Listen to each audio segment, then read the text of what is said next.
Oh, hey, there I am.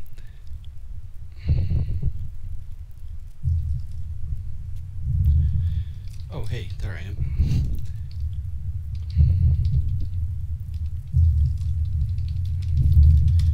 Oh, hey, there I am.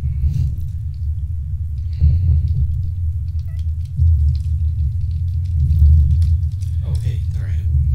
Oh, whoa, I'm getting... Hold on, sorry. I don't know if anybody's tuned in yet, but I'm getting some double audio here. Oh, whoa, I'm getting... Hold on, sorry. I don't know if anybody's tuned in yet, but I'm getting some double audio here. Oh, whoa, I'm getting... Hold on. Check. Okay, is this my microphone? Oh, that's intense.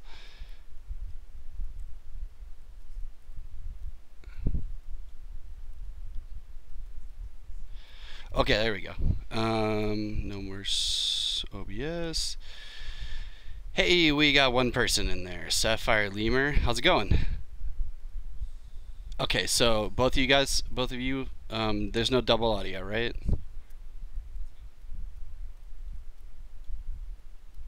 Thomas Whittlesbuck. How's it going, man?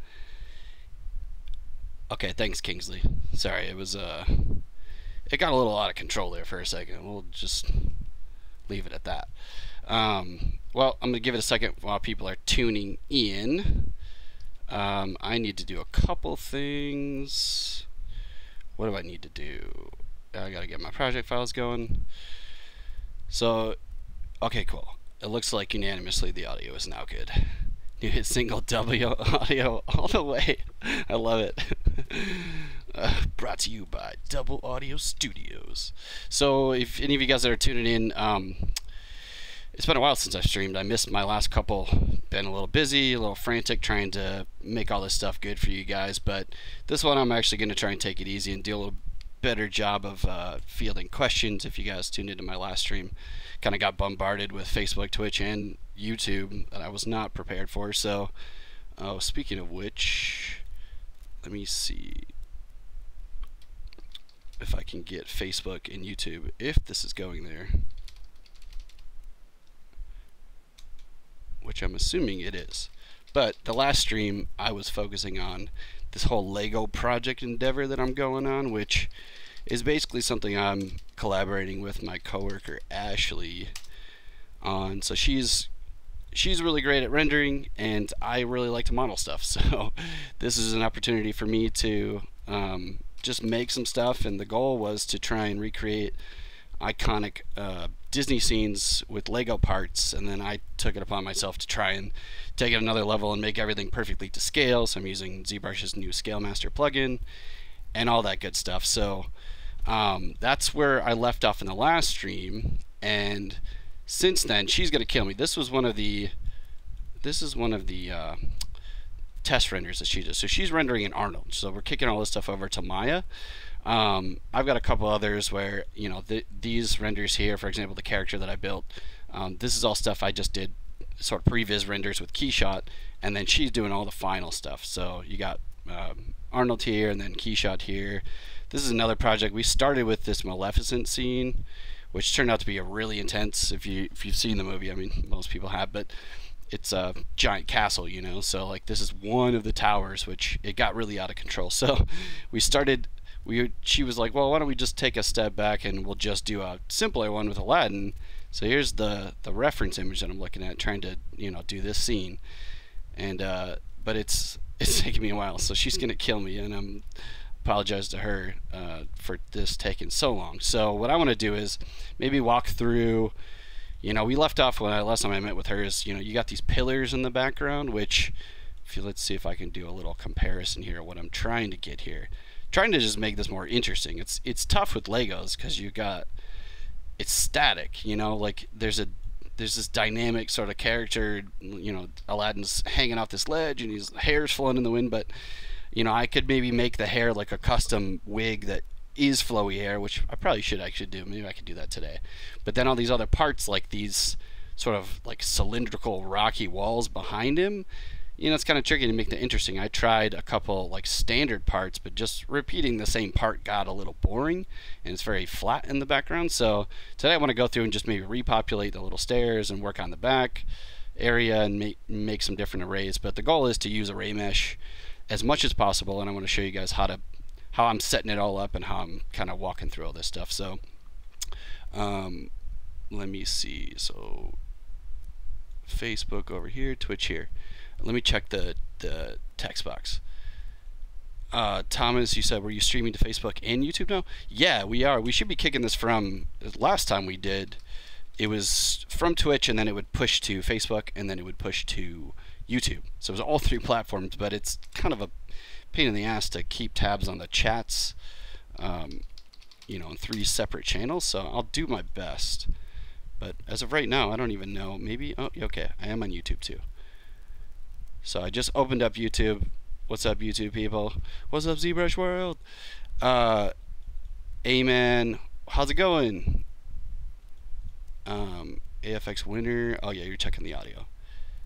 AFX Winner, you said you've been checking out my HS videos today. I've been loving them. HS videos. I'm sorry. I'm forgetting. What do you mean by HS? Sorry. Maybe I'm brain farting today, but I just need to get the Pixelogic Facebook going too, just in case. Yep, also on Facebook. Sweet. Eric Keller's tuned in. Oh man, guys, this is gonna be an epic day. How's it going, Eric?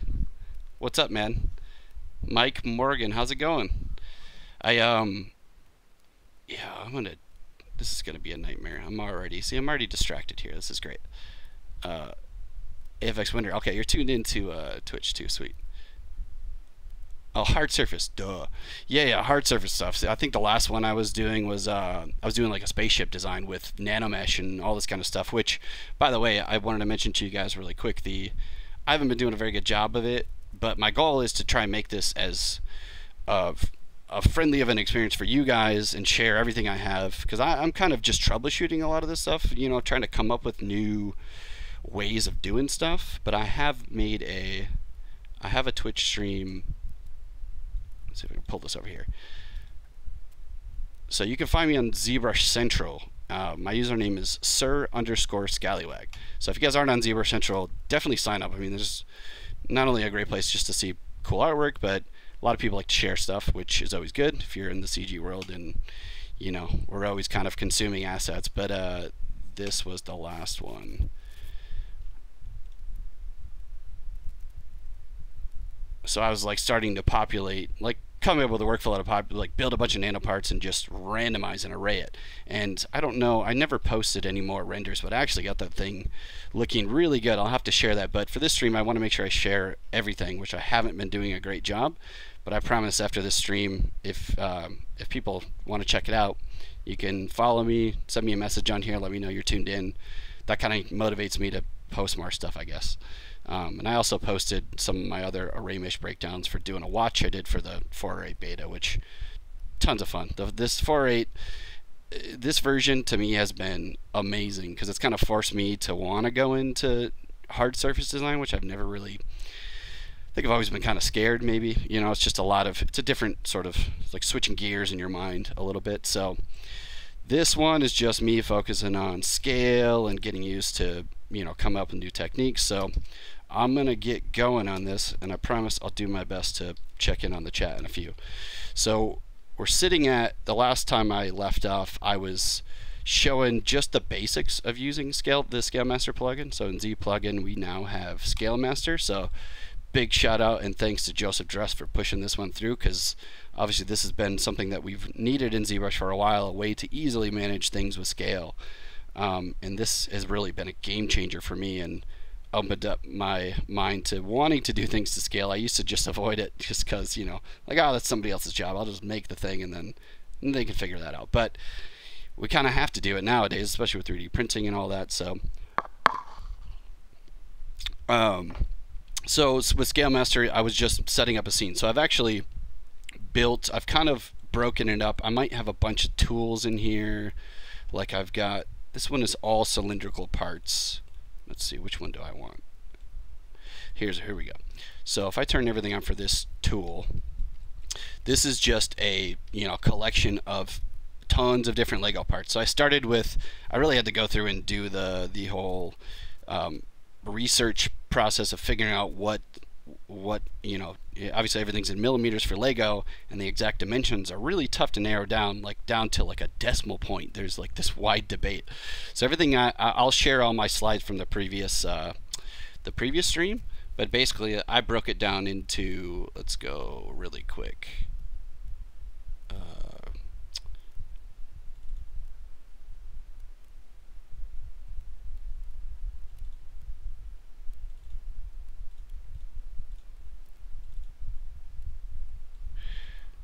Oh gosh, okay, well, started off with this, right? I don't know about you guys, but I always go straight to break it down into text. So I went through and just made a spreadsheet that I can use that's kind of telling me, like, depending on, I think I started going by 1x1 unit, which, here we go, so single row bricks, 1x1, 1x2, 1x4, and I went through.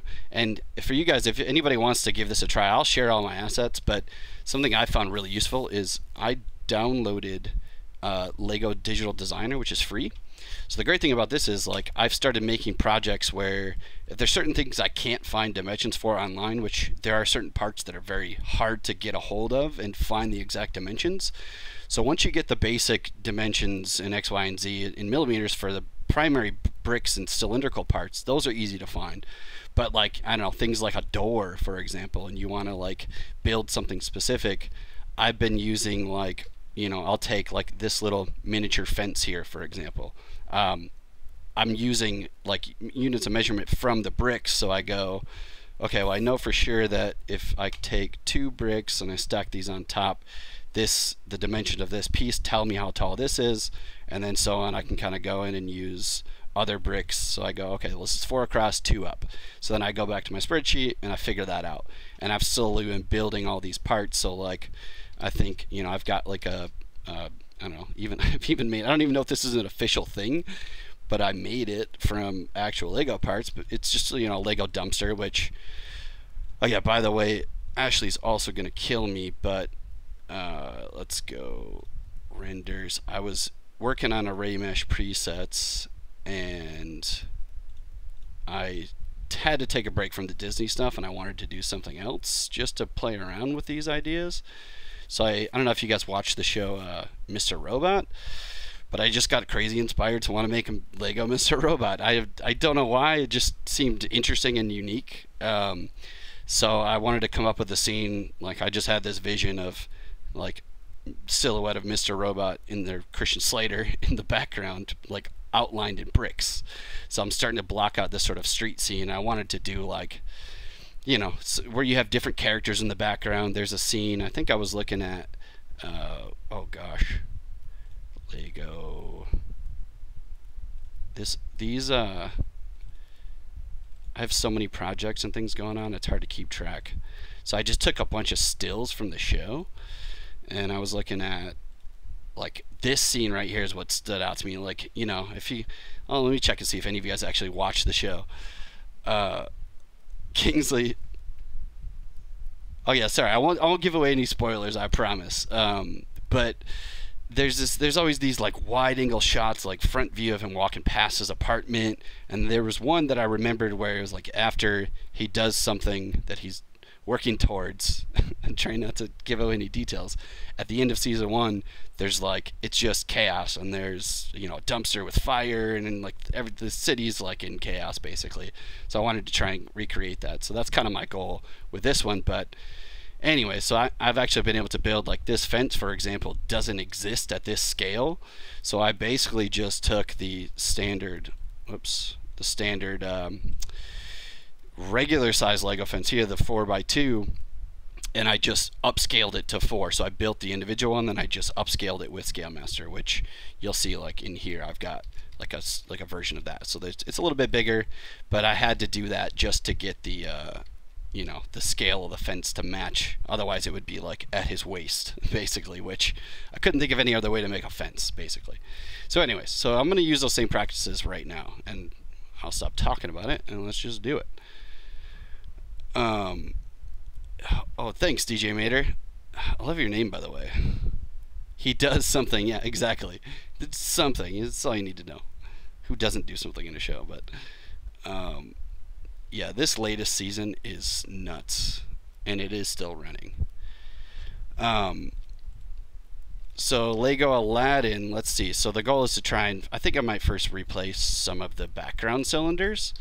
And I've been working on these today, actually, trying to go through, and I'm taking, there's a couple primary parts, the 2x2 unit, so this one stacks pretty well. And some of these, like I've got anything that's not going to be visible, you know, as far as stacking parts and pieces. Like I built a lot of these where I had the Lego text and, you know, some of the inner workings, like the inner details. But for this stuff, because it's all going to be sort of tiling, I'm trying to keep the active points count as low as possible.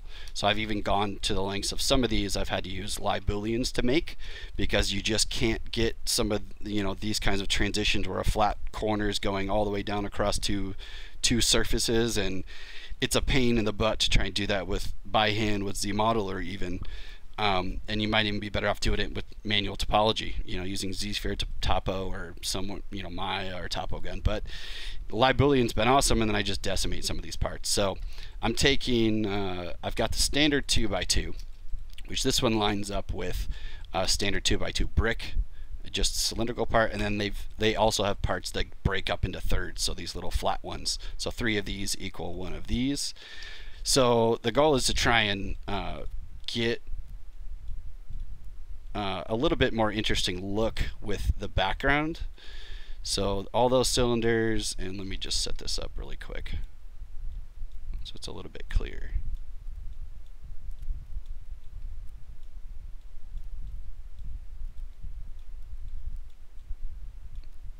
We don't need the back view.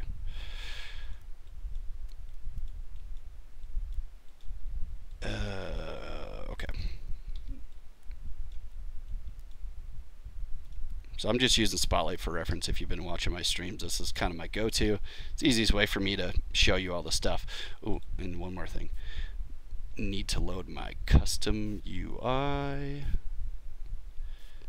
So this is kind of a no-no if you, I teach ZBrush, so I struggle with, I always try, I take a page out of Paul Gabriel's book and try not to use custom UIs, but I've been doing it lately because I've been doing a lot of my own custom artwork. Oh no.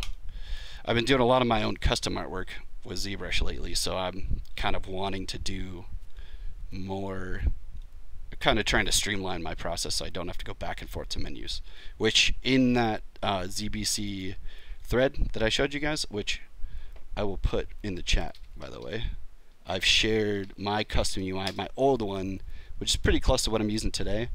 It's not completely perfect, but there.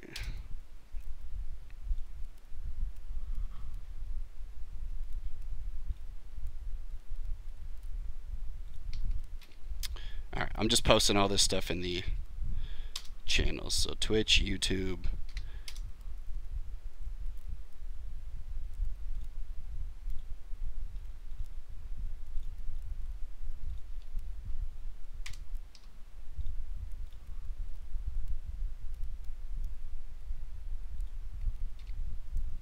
Okay, so there's Twitch, and last but not least, Facebook.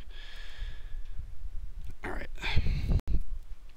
But yeah, so I don't know if anybody's worried about seeing certain features. Just go ahead and throw it in the questions if you do want me to highlight it, if it's something that you're not familiar with. Because basically I've just kind of made my own custom UI where with custom subpalettes. Alright, so config, load, and then hotkeys. Yeah, so you see I've got my Sir Scallywag toolkit. I'm up to 3.0 now, making real progress on that one. But I've got that, I've made my own palette. I've got that assigned to the 2 key, so I drop this down and I just have like all my essential stuff. So I like to strip down and not have as much stuff cluttering my UI and all that. And sorry, this is a mess right now.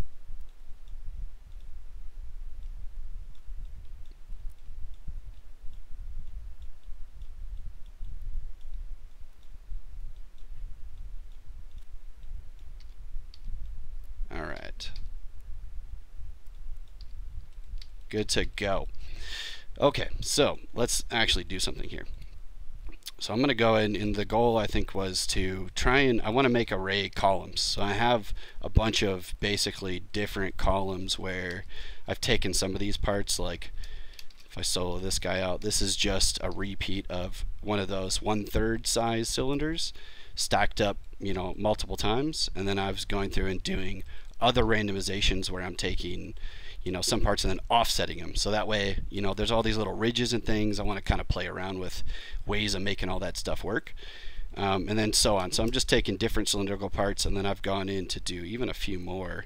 Like we've got these ones, but then I've also got these little guys, these single cap cylindrical parts, and then the 1/3 size, which these ones are, I've got a couple. So I've done like stacks of 3, stacks of 4. So now what I can do is I can start taking these and then using array mesh to tile these up randomly. So all these things built with Scale Master, these are all focused in one place. So inside of, I'll open up the Scale Master plugin.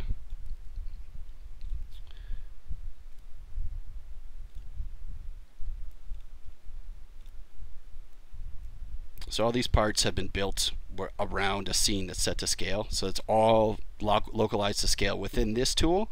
So everything else, like the character, for example, I've got him as a separate tool just because it's easier to break this stuff up, I guess, for me. But I got him as a separate tool, which may not match to this, so I might have to do some adjustments to that later. But for now, I'll get the scene working, and then I'll bring him in and work around that. So I've got I just make a tool. This one I'm just making Aladdin scene build proxy. So this one I brought in just a single unit. So I took from my master parts, whichever one that one is, there's cylindrical in here. So I took just this is the first one I ever made, the 1x1 brick. So I took this, appended this into a new tool, and then I'm just starting by setting the scene scale. So this thing was built 7.8 by 11.4 by 7.8. So was the total for this. So then this thing will kind of, I'm setting my benchmark. So this, at least I know for sure my scene is set to this scale. So everything else has got to match to this. So then, you know, at this point, I got to go through and start making some cylindrical parts. So I created all these arrays, which I might want to start breaking these up and bringing them over. So I'll clean up my tool palette and grab some cylindrical. Here we go. So just that one and this one. And then I'm going to go through and pick out the ones I want to keep. So I definitely want to do this guy. So I'm going to insert this.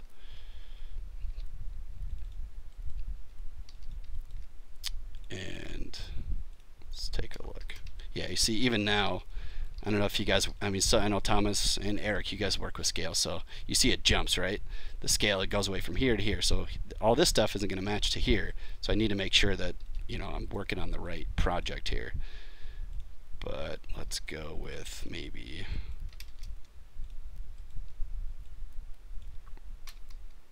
definitely that one.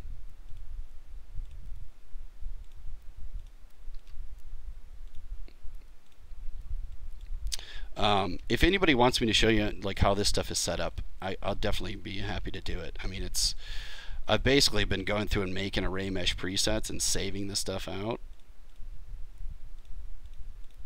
so that way I don't have to do it again, because that's always a pain, right? So there we go, cylindrical stack, and then this one, okay.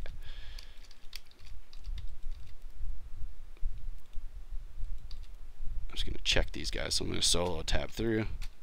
Okay, all that's looking right. Cool. So this is, then let me do a little quick save real quick before I get moving.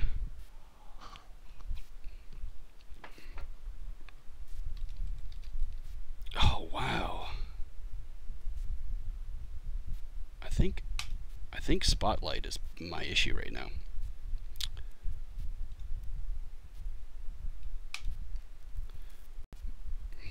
Sorry guys. Also, in the defense of ZBrush right now, my system is a little crazy. I've got a lot of, you know, we're always working in development, so I've got a lot of configuration files and stuff that who knows what's conflicting right now.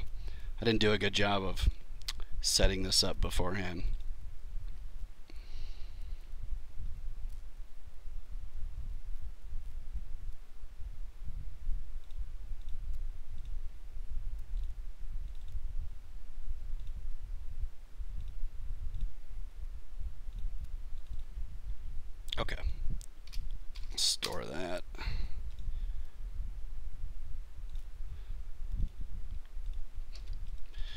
no spotlight images, forget it. Okay, so I'm gonna have to load this up on the other side.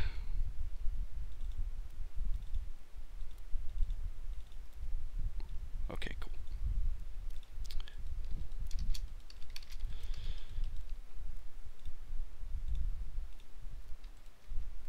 So let's take a look. Maybe I'll start with, I think I like this one.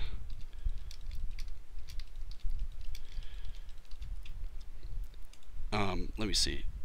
Paranormal prefers crashes. Yeah, definitely me too. ZBrush will not crash if you're using red wax. Is that true? You know, to be honest, I always disliked red wax, to be honest. Like, I don't like anything that, like, I just can't see anything. Like, I'm such a, this is the worst. I use MatCat Pro, which highlights all the edges and everything looks really nice, which is very inaccurate sometimes to what the details might be. It's more accurate to do like a MatCat gray or the basic material with less highlights, but I love this MatCat Pro. It just makes all the details look that much better, right? But okay, so yeah, all these parts, you know, like, I'll just give you a quick example so that way I can feel better about it.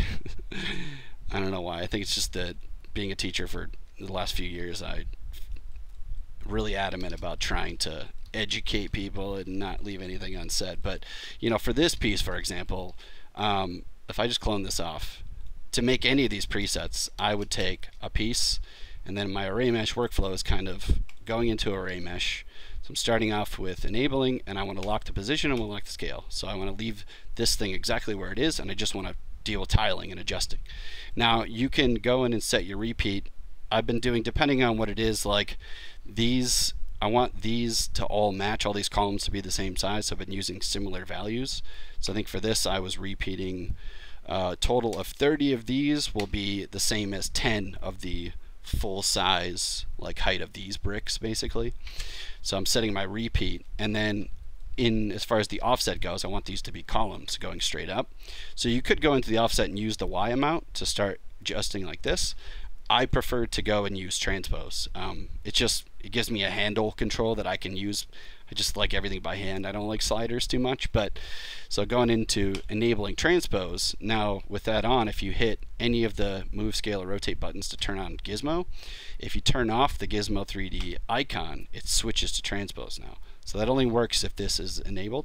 And then now I can snap this to Y, and I can start pulling this up, and then I can sort of freely find the space. Now, something that helped me to figure out, like, the distance between, I've really narrowed this down, the distance between when it, like, one brick stacked next to another or sitting on top. I think I found the most consistency was, most people say it's 0.02 millimeters. So in this tool over here, I've actually made a little spacer. So if I turn this on with, say, this guy, I've made these little dividers. So I made these dividers with Scale Master. So you could go in and, like, if I wanted to do it for here, for example, I could go to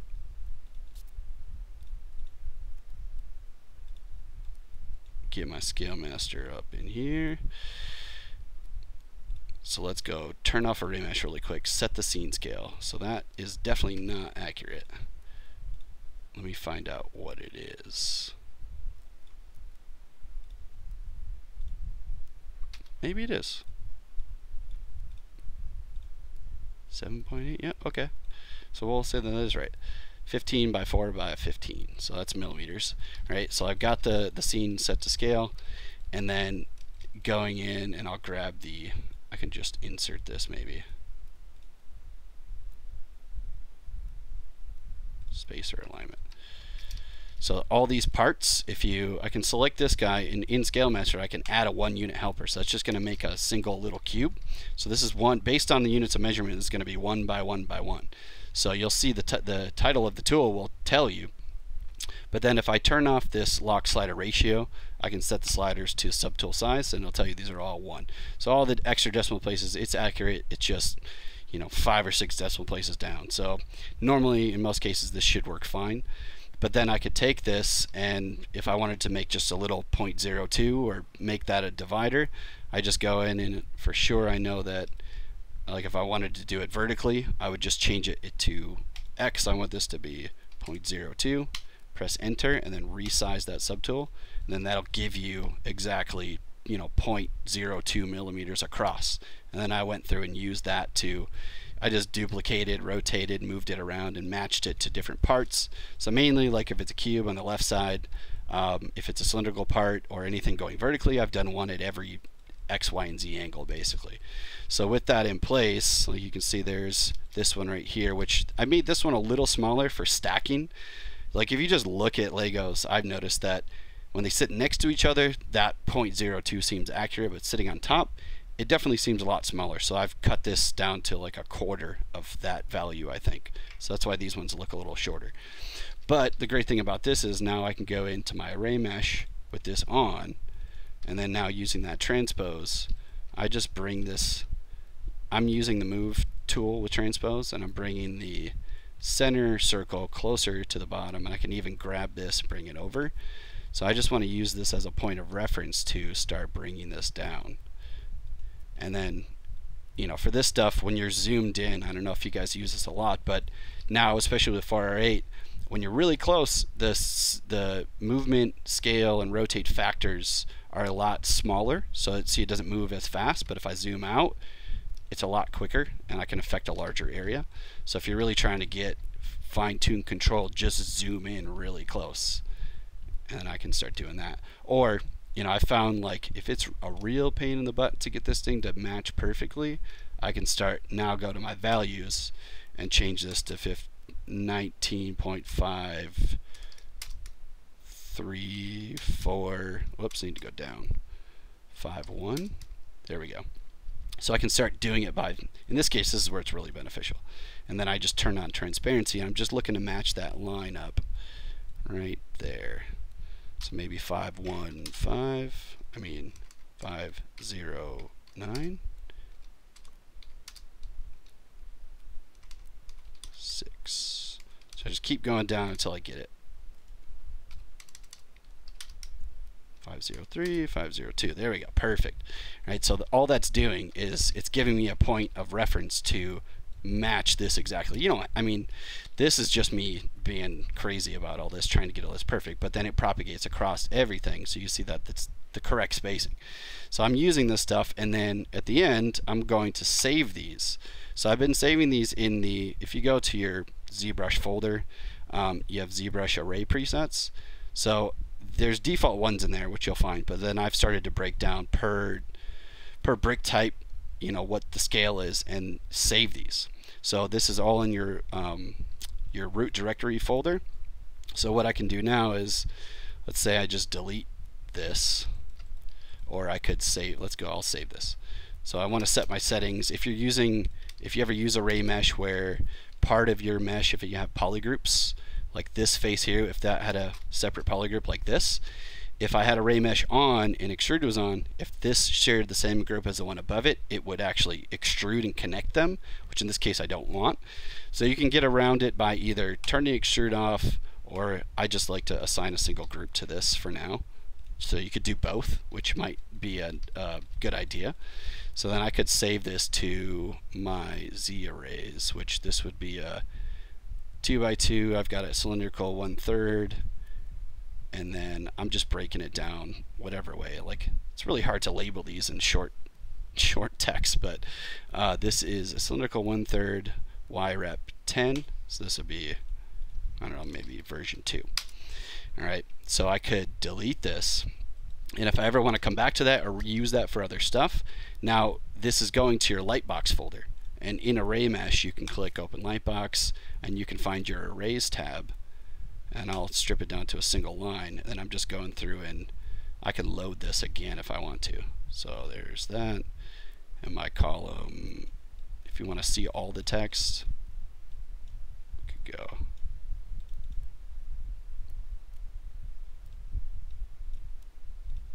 There we go, version 2. So double click it and then it loads. There we go. So that's been super useful. So I spent a lot of time just making a bunch of presets, and you know, hopefully down the road for this thing it'll make it a lot easier. And then I can simply just click make mesh. There we go. So now I got this piece. So now all the rest of these things, everything I'm going to do from now on is kind of going along those lines.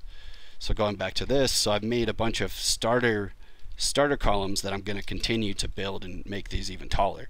Because if you look at the reference, obviously these go down pretty far. So I'm going to have to make this, as far as scale goes, I got to make it a pretty wide little tube. So let's start with maybe this guy.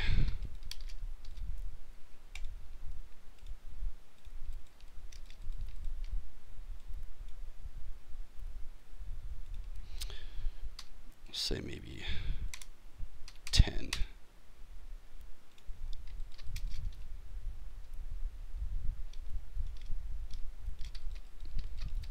So for this stuff, like if it's really tall, I just scale out until I know for sure that these aren't overlapping. And now let's go in here.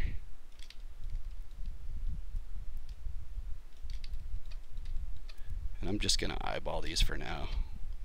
But if I was by myself, I would probably bring in that other subtool and just use it as reference, but oh well. Alright, so this is snapping, so I'm going to have to make a little adjustment with the slider. So if you ever use this, make sure you've got it on the offset. Alright, the offset's just dealing with the adjustments that I've made with Transpose. So any of these other ones you'll see are going to have different settings. So I'm using the offset for that. Let's go 2.5. Okay, cool. Alright, so I've got this repeating 10 times, which maybe that's too much, but we'll see. And I might even save this to a new folder.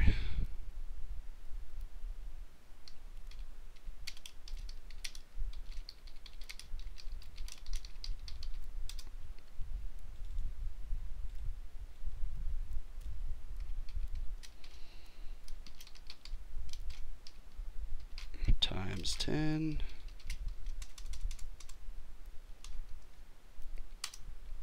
Okay, cool.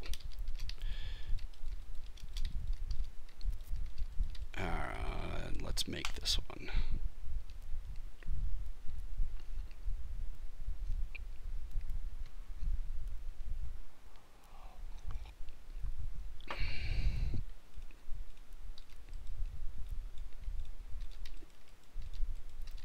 So this guy, I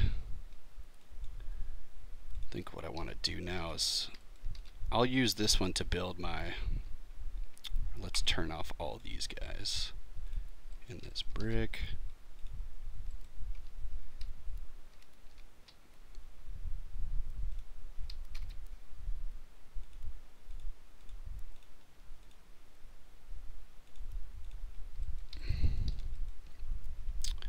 Alright, so for this kind of stuff, like, okay, I might want to use one of these things. I might want to make a bunch of them. Let's do that first, and then I can start playing around with what else I want to do. So all of these were matched to, I believe I matched these according to each other. So they should all share the same height ratios, like each of these tiles. Like if you build these things to scale, and like if you figure out like this thing, 3 of these make one of these ones, like one of these sort of pink looking ones or tannish looking ones, and all this stuff kind of aligns together. So as long as these are all stacked perfectly, I should be able to take, let's go take a different one and just reuse the same preset. So then maybe this guy, let's duplicate that, move this up. I'm going to start naming these.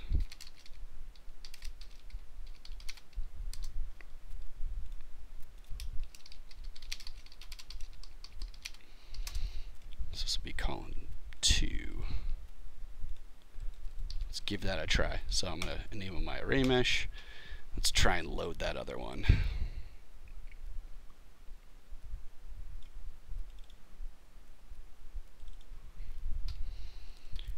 There we go. So I'm just going to check that.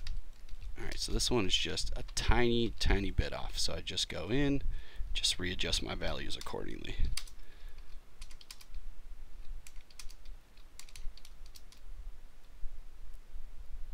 Cool, that looks about right. Yeah, so like in these cases, if I eyeball, I'm just kind of looking at the one above it from the preset, and that looks, oh wait, no, sorry, that's wrong. Still need to go down. Yeah, there we go. Negative 9.8 seems to work. So these guys, and I've also, something for Ashley too, is like anytime I have separate parts, you'll see like this, if I turn off the array, I've made sure I group similar parts. Like these have a poly group, these ones are by themselves, and then these ones. So that way, if we want to break them up later and assign separate shaders, or rather color, because I think that'll be a lot easier, that makes it so much easier for me when I send all this stuff over into a package for her inside of Maya. I can go in and just do split groups or group split, you know, as a whole. That speeds up a lot of this too. So I found it's really a good idea to keep in mind the poly groups of all these separate pieces, so I can kind of consolidate at the end a lot quicker that way. So let's make this guy. Alright, so we got 1 column, 2 columns. And let's do a couple of these ones, like maybe have some different scales. So these ones are obviously a little thinner, but it might work. I don't know, what do you guys think? Like, let's see, scene ref. Like some of these things are a little thinner than others. Like these ones are thick, so I could use the ones that I have currently made, and then the thin ones I could use these. I'll give that a shot. So I'm just gonna copy these. I'm gonna keep these like as backups. So I'll name these OG, the OG versions.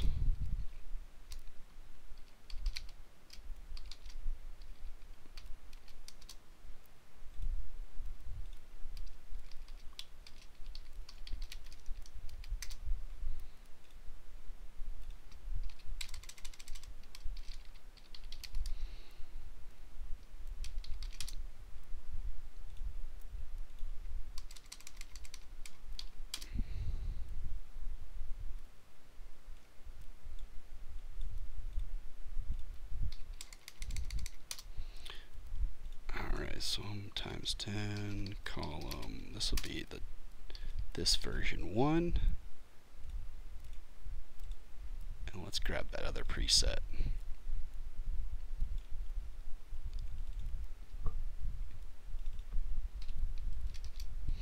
So you can check it, you can find it. I'm just turning on polyframe so I can see where the connection's going, and oh, it's so close.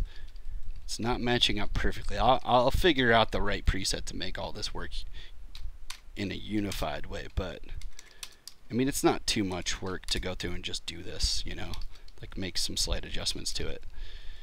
And then I could even, if I wanted to make these all, if I wanted to deal with the polygroups, like maybe I wanted to do repeat like every other color or something different for each shell, I could, one of my hotkeys, the polygroups auto grouping is one I use a ton, which I think I have Control-Shift-9.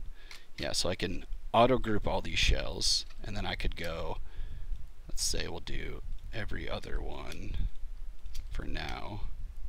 So I'll group these, inverse the selection, group those. So at least I have 2 separate, and then if I need to come back to it, I could always reassign new groups before I split, but a little extra step might help. And then let's make this one. Alright. So all these are set up with, I did as low poly as I possibly could. Anytime I could do ZModeler, I would. It ends up being a lot lower. Using live booleans is great, but in this case, because I'm doing so many repeat parts, I have to consider the every time you step, you know, if one piece is 10,000, that adds up pretty quick. So the ZModeler method has been working a lot better, and I can use dynamic to turn this on and off for smoothing, right, to get nice clean edges. And I've applied creases at certain levels to get it all kind of matched. So there's like, I have a universal crease level and a universal dynamic level that works for all these, which another thing I need to figure out is, Ashley was mentioning the like needing to add beveled edges, which something I could try is going in and figuring out like maybe a Q grid level of less coverage. Bevel or chamfer.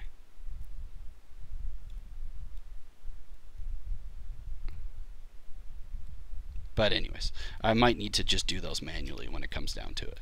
So for now, that messes with the edges too much. But you get the point. Like I could even go in here, like if I wanted to do that before I did the array, go to ZModeler, find the edge, so finding the poly pointing to the edge, go do a little bevel edge loop, and just do a little tiny one right there, and then increase that.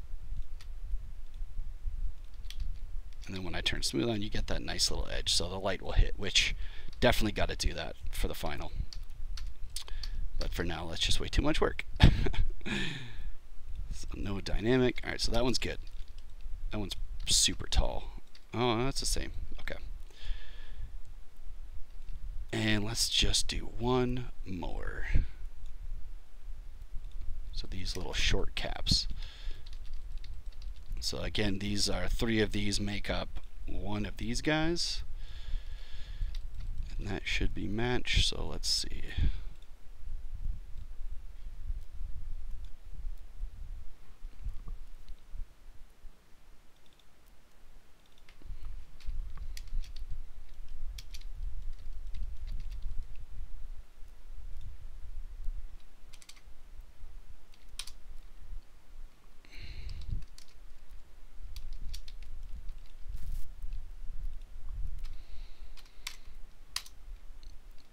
Let's go 709. Oh, whoa.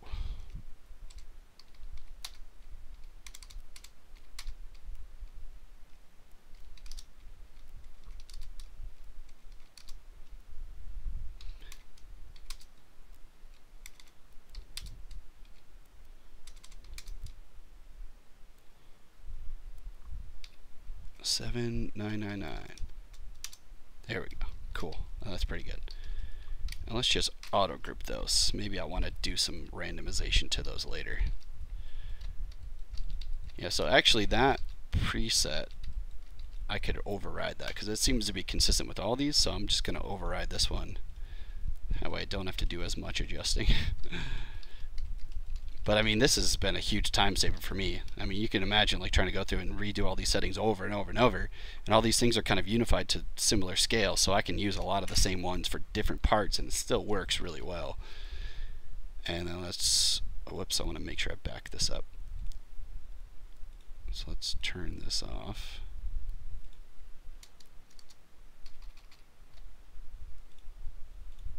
Actually, I need to delete this one.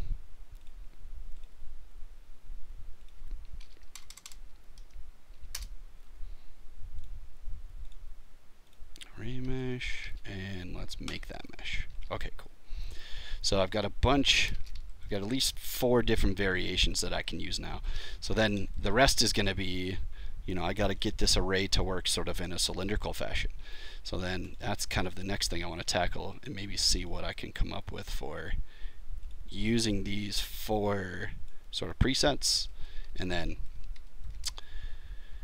trying to randomize these a little bit.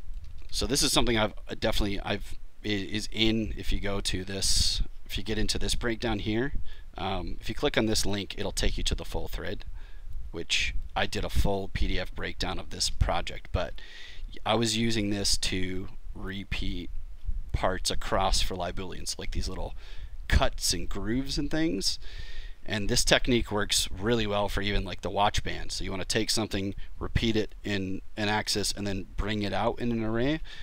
Like for this project, I use it for almost everything. But you know, it works really well for cylindrical stuff in that way. Non-cylindrical, different story. You know, different settings and presets. But this one is really easy. So let's do. I'm going to go into my array. So I'm going to turn this on. I want to reset these settings. I'm going to click reset and I'm going to disable transpose for this part. Now what I want to do is maybe take this.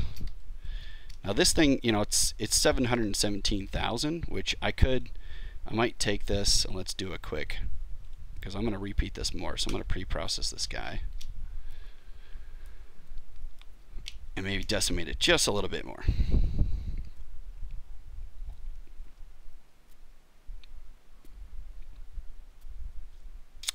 Okay, so while that's going, I'll check the chats. I see on YouTube, is it Andre?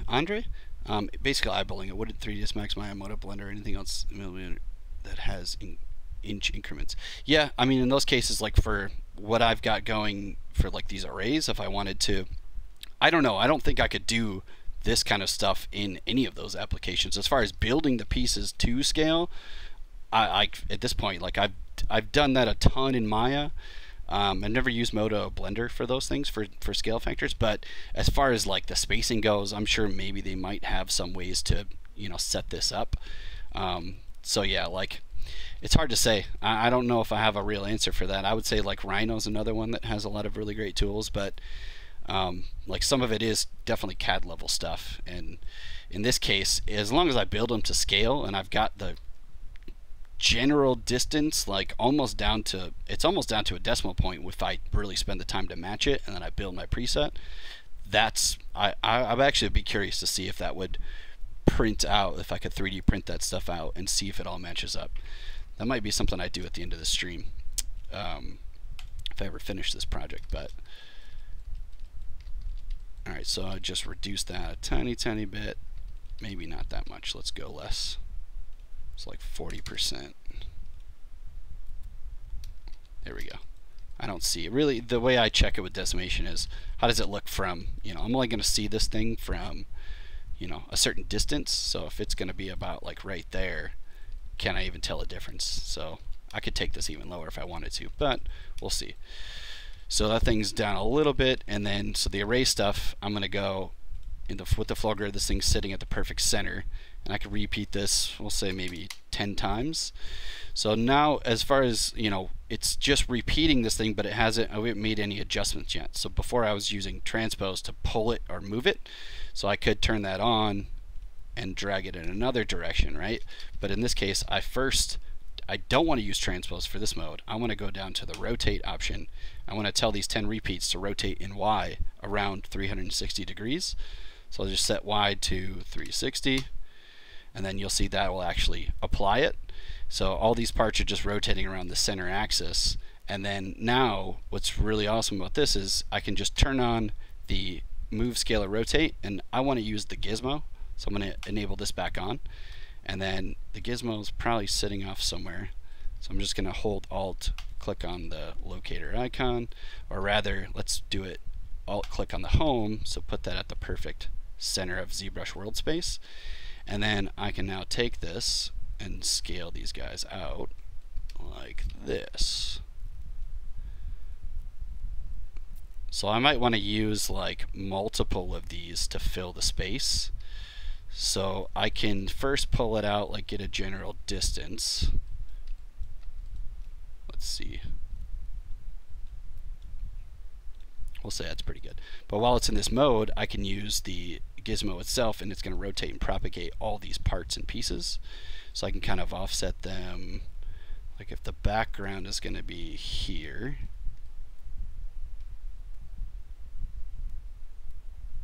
I think I want to do it where these outer faces, there we go, are facing this way. So I can rotate that like so. And if I wanted to add more, you know, I could make this a repeat of, say, 14. And that's going to keep it in position. And I can keep filling it. So maybe I'll do, let's say, 12. I'll see if I can arrange some more space in there. And at this point, I'm going to keep this array working as is. Like, I don't want to apply it yet, because I might be able to make adjustments or tweak some of the stuff before I generate the final part. So I could go in now. So let's go. I'm going to turn, first of all, copy this array, and I'm just going to disable this for now. And then let's go back to another piece. So this one, let's try that. So I'm going to go back to array mesh, turn this on, transpose off, and then just click reset. So all the settings will all go back to default. But then I can just click paste, and you'll see that that's going to apply the same repeat that I had from the previous one. and the rotate has also been applied. So it took those values, and I can just, let's go back and turn this on for reference. Arrow key down to this with solo off, and then switch to my Gizmo, and then assign this to the center again.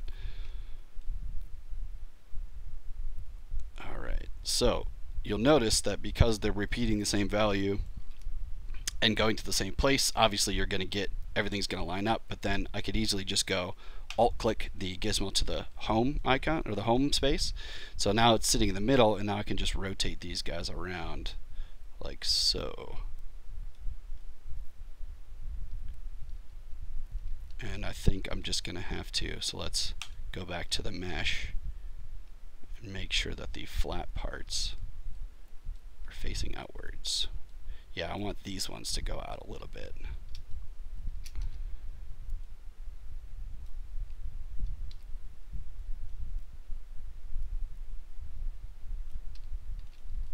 Alright, so 2 down, let's try some more.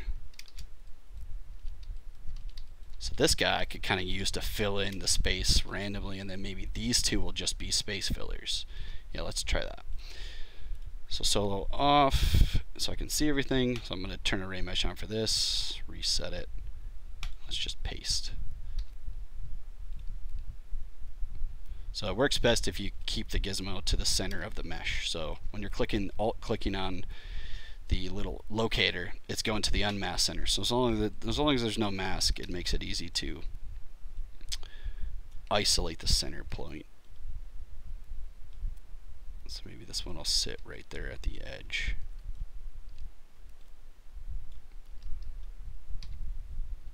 And let's go back to home.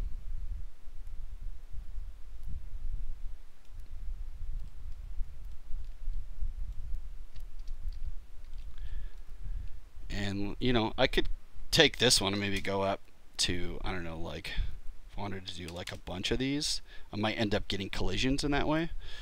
So let's keep it at 12 for now.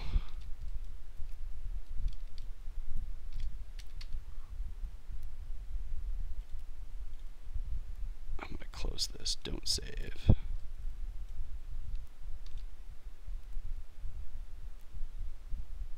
And let's give it a try for this last little one here.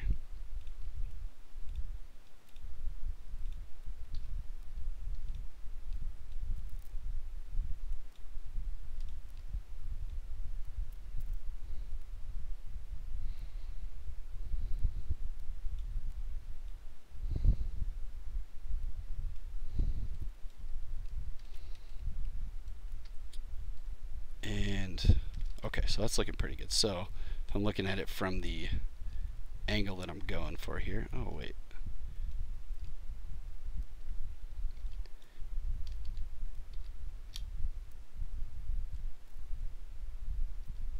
Okay.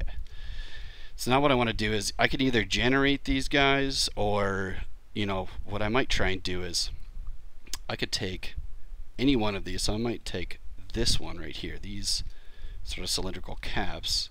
I could duplicate this and then make sure this is at the home still, and just keep those same array presets, but maybe go in another direction, and maybe just offset like how they're sort of sitting against it.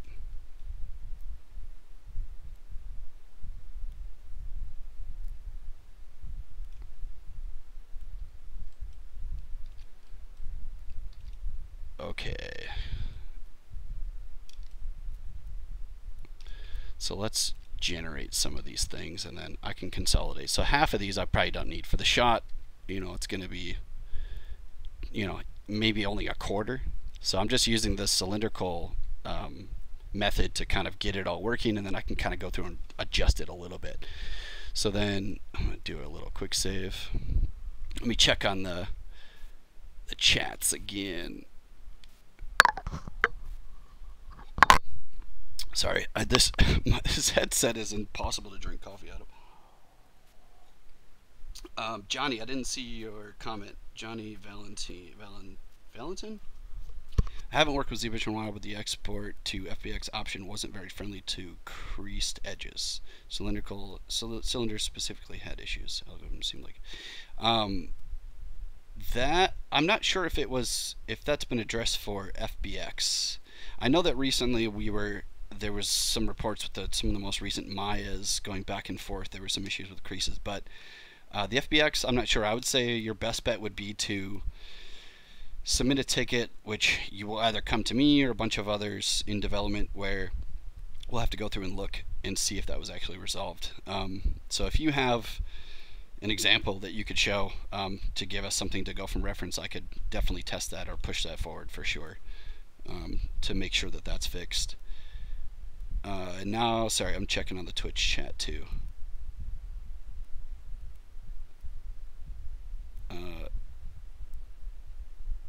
Thomas says, love that there's someone else out there as OCD as you are. Yeah, dude, trust me, it's a nightmare. I struggle with it every single day, but I just have this, like, I know how you feel. It's like I want it to be a certain way, and I won't change my mind even if it's more difficult. It's crazy, but yeah, you're teaching yourself rendering. Nice. What are you rendering with?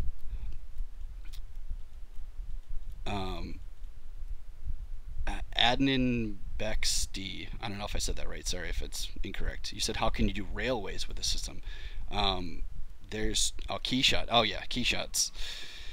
Keyshots, tons of fun. But 7's got some new adjustments that I still haven't fully delved into yet, which I need to. But I definitely love me some Keyshot. It's nice and easy. Yeah. Adnan Bexty. If you wanted to do, let me generate these really quick and then I'll show you. If you wanted to do like a railway system, it'd be super easy. So I'm going to make this one, I'm going to generate all these guys. So I'll just make, and some of these, it might get a little intense with poly count, you know, like it's going to come down to your system. Like this thing's probably going to jump into a few million or so, but I'll be able to cut down and consolidate.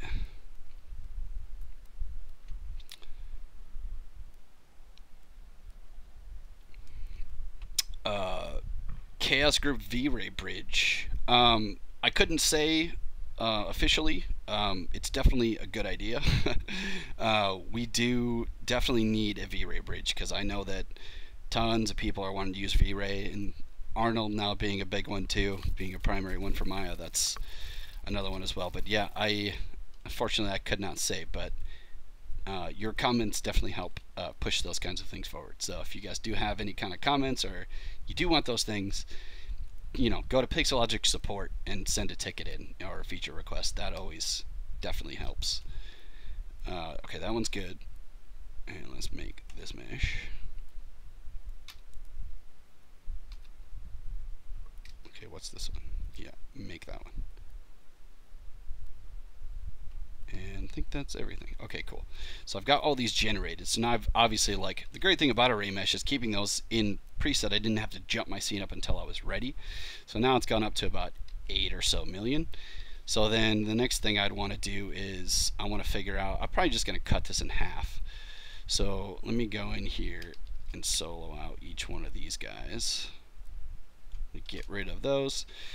So my quick hotkey method, you know, I click 2, I've got my modified topo essentials, so delete hiddens when I use a ton. So I put that at the top. Delete hidden, and I can just arrow key up, and I'm just going to cut off all these ones.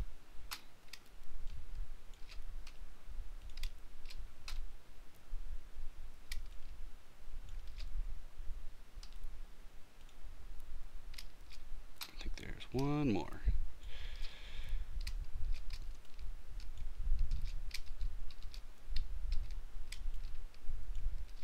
That's weird. Oh, did I not generate this one? Must be it. Yep, my bad.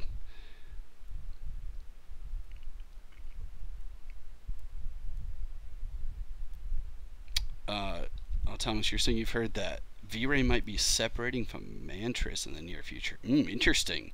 That is good to know. It's crazy, you know, it's like we get comfortable with certain things, and it's funny how fast things change, though. nothing stays the same. So okay, so I got this stuff cut in half, and then I'll go through and I'll consolidate or keep working on this in a second, but I wanted to get to admin BXD's question really quick. If you wanted to do like an array,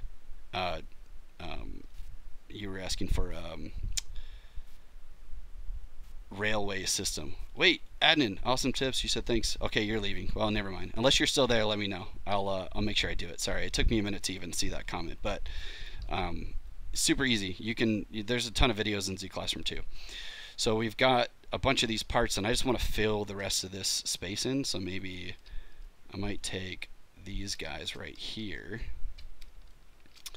and I want to duplicate this one. And I'll put this, alt-click on the home, and then I can rotate along the home axis, and then I can zoom up here,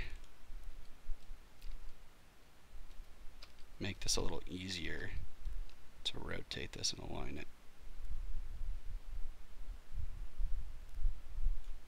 You know, if this doesn't work for you guys too, another cool tip is, you know, like I'm having a hard time getting it to be perfect. So because this is cylindrical going around the axis, I can use deformation, which gives me a way to type in values.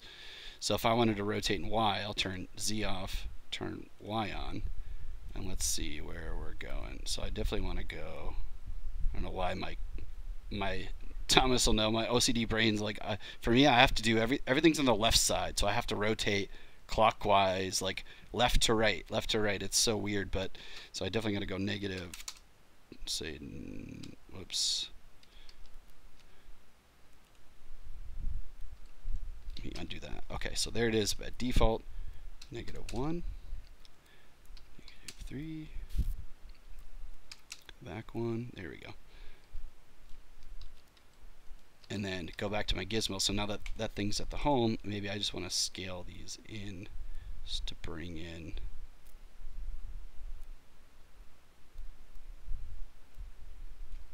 or in this case I don't want to scale with this, it's scaling in X, Y, and Z.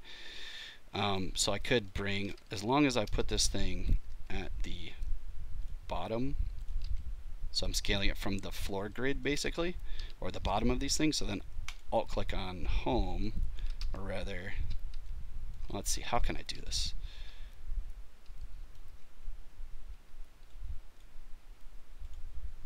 Refresh.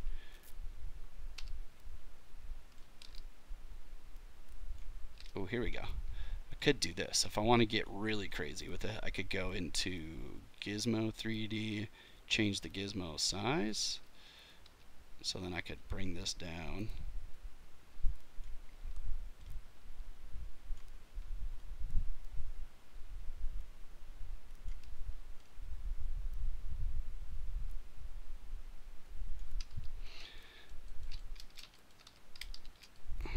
Okay, that's really outrageous. This has got to go back down. I think it's 200. Yeah, maybe. Nope, maybe it's 300.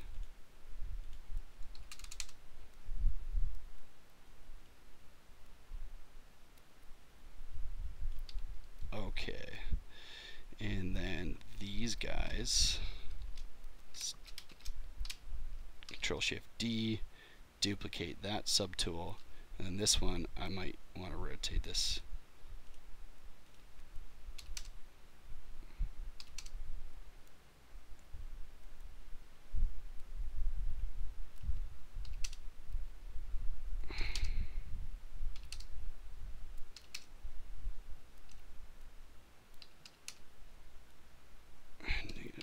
-0.5, 0.1.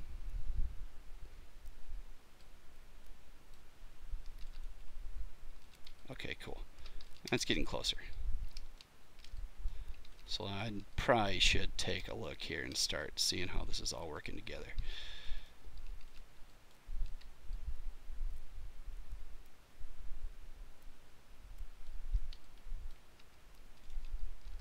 So this tool,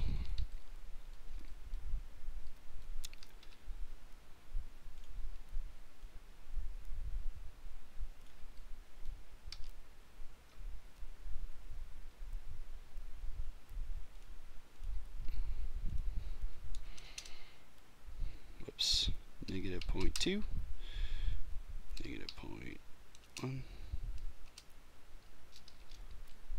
Cool.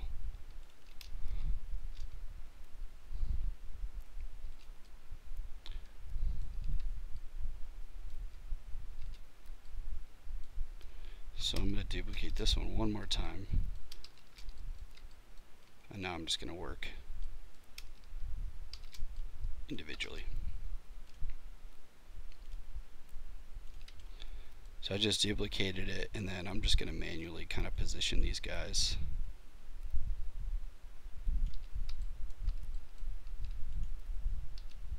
Whoops. When did that happen?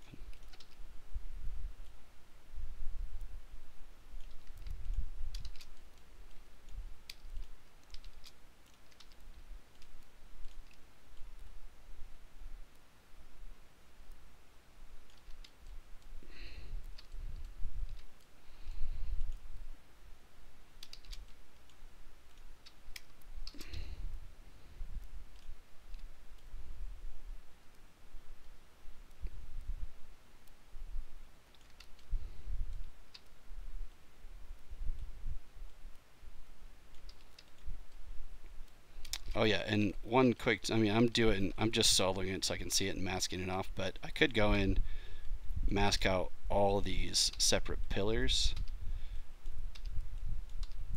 as separate groups. So I'm just masking it off, Control W, and then to make that a little easier so I don't have to keep soloing and stuff, if they have separate groups, I can go in, Control click, and this is going to mask off just this part. So that makes it a little easier.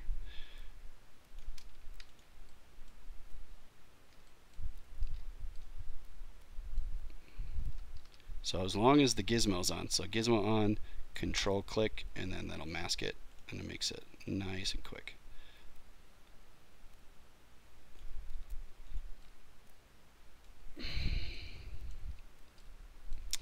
Okay, last but not least.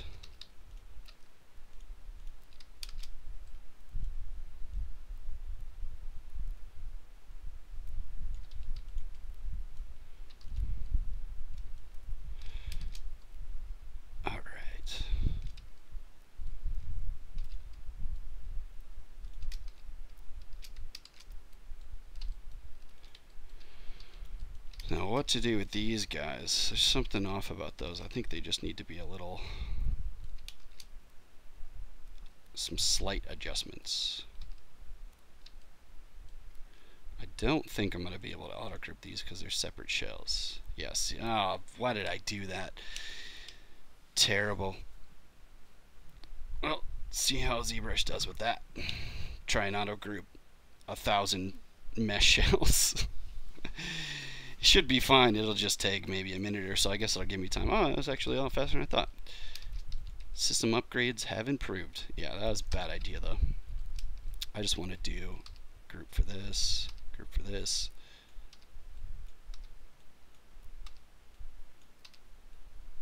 There we go.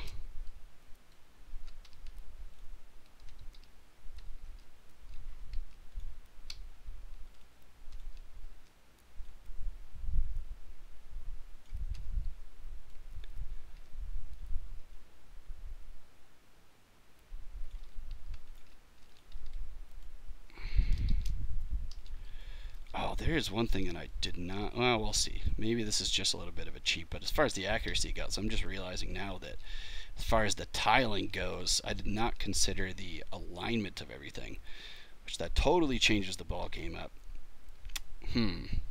Well, we'll see how this looks and then decide then.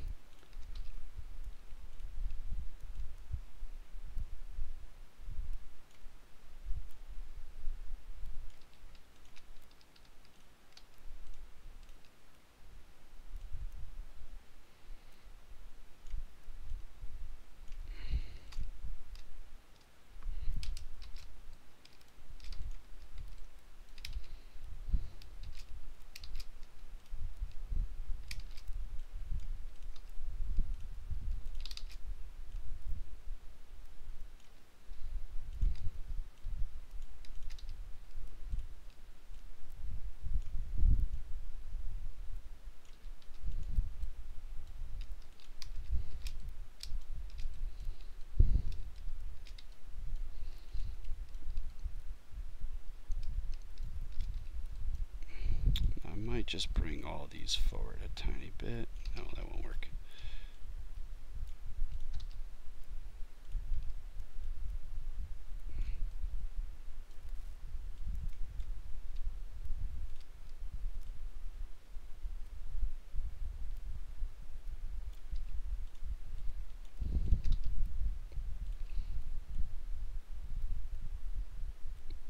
I think I'm just going to call this day a proof of concept to see if we can make these pillars look better, but I'm going to have to find a better way to make these things work. I think my OCD is going to kick in and I'm going to want this thing to be accurate. I just know it.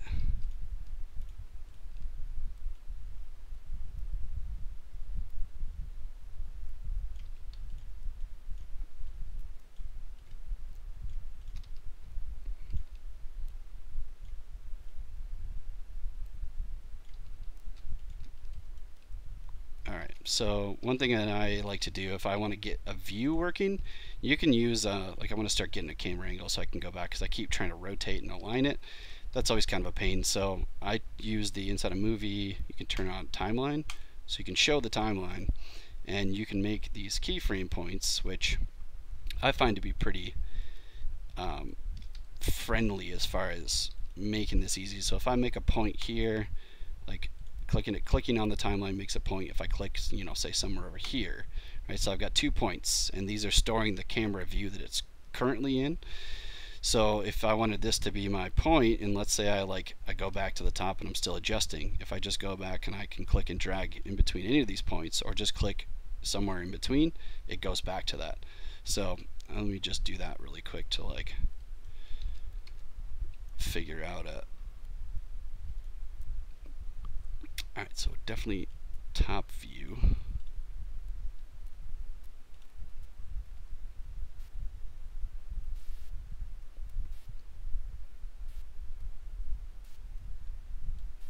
Maybe I'll turn on perspective for this.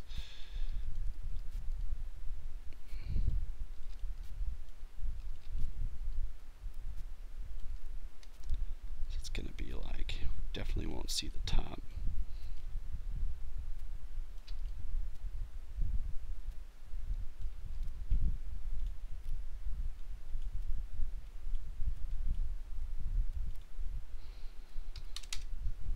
Just in that perspective. Okay, so I'll store that for now. Just trying to get a good kind of overall view. It's not going to be complete until I obviously add the foreground with the steps and all that stuff, so I should probably get to that. But I don't know, I think that's looking a little bit more interesting. Like, it's definitely a lot better than the former, which was let's see, let me brave the, actually, you know what, I'm not going to do that.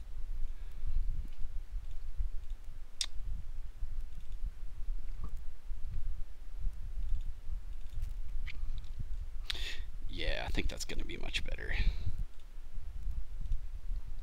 All right, so I'm going to call that good for now. I might need to extend the corners here to give myself a little bit more room, but for now I want to go through and start messing around with making the steps and getting the figure going. But another thing that I need to consider too is the character himself. Like, I got to get that working in there too. Maybe I'll do the steps, and geez, it's already 5:30. Man, this is crazy. 2 hours goes by so fast. Let me check the questions really quick.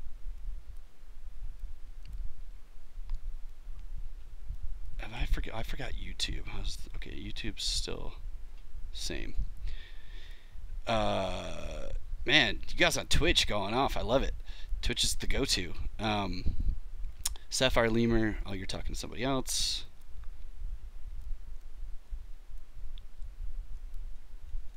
Okay, cool. You guys are just chatting. Sweet. I love it. Well, I'm just going to keep pushing away. But first, before I do that, I'm going to run use the bathroom really quick.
Okay, back in action.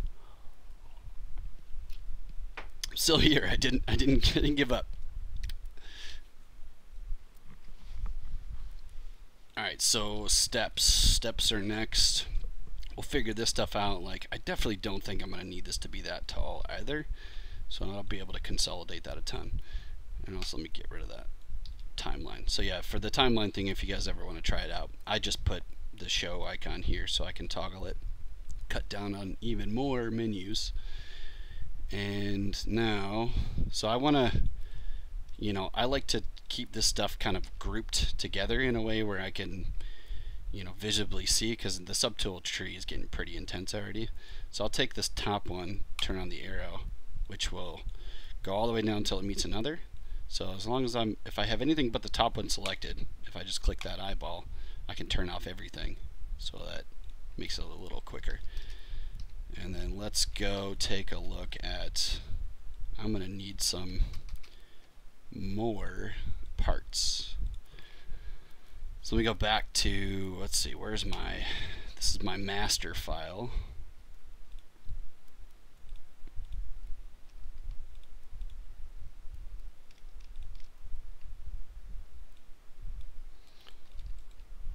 So these stairs, you know, it's, I think I was using the standard 2 by, you know, kind of like your standard Lego brick, like this guy.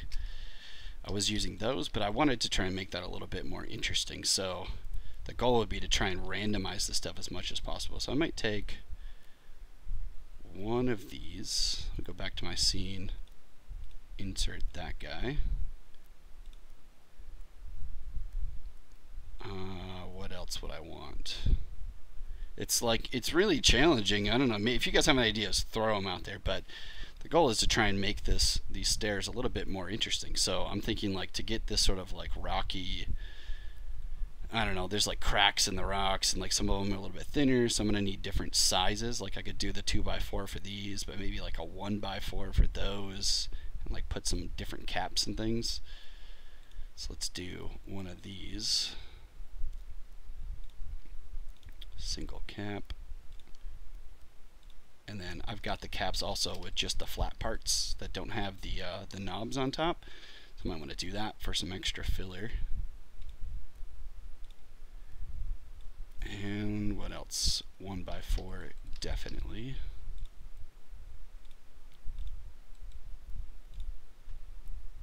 One by 4 flat.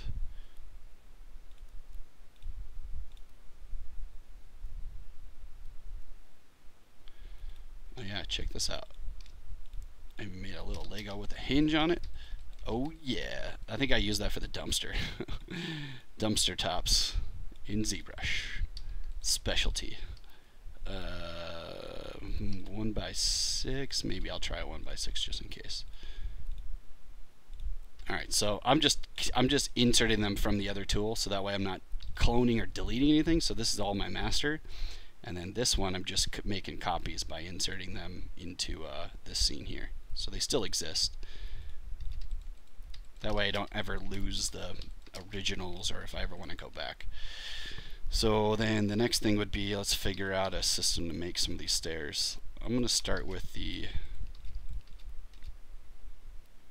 let me take a look at that image. Yeah, so like these little thin guys, I'm going to do 1x4, 2 1x4 rows. So let's go up. I'm going to start a new chain. 1x4 stairs. Working.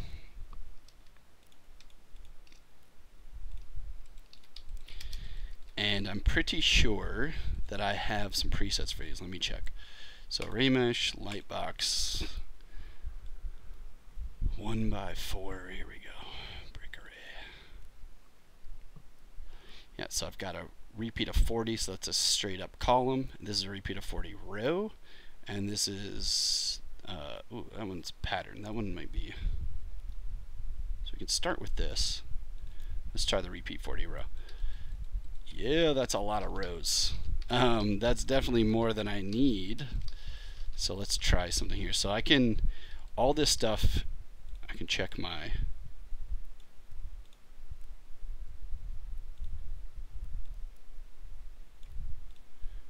I'm going to bring in the old spacer alignment tool. So this thing is kind of my go-to. And we can leave that guy on. And where's my 1x4? Right there. So I can turn on transparency. I can see, yeah, okay, so that's lined up there. Oh, that's actually perfect. So I did make this preset. Sweet. So then in this case, though, I made this one for, I think this was for the, oh gosh, the old, Mr. Robot? No, that's the old one. Yeah, so this one I had a lot of larger scale buildings and rows, so I was starting to, you know, make presets to build a whole wall in like one click. So I started with like a row of 40. But, you know, maybe I don't want it to go that far. So another thing you could do with your array meshes, you know, by reducing these repeats, this is changing the way that that thing is, the distance between these scale markers. So I want to make sure that the space is all accurate. So I can't change the repeat, but I can tell it when to turn off. So the pattern start and length. So I can tell the pattern to start at 0, and I can make it go, we'll say like 20.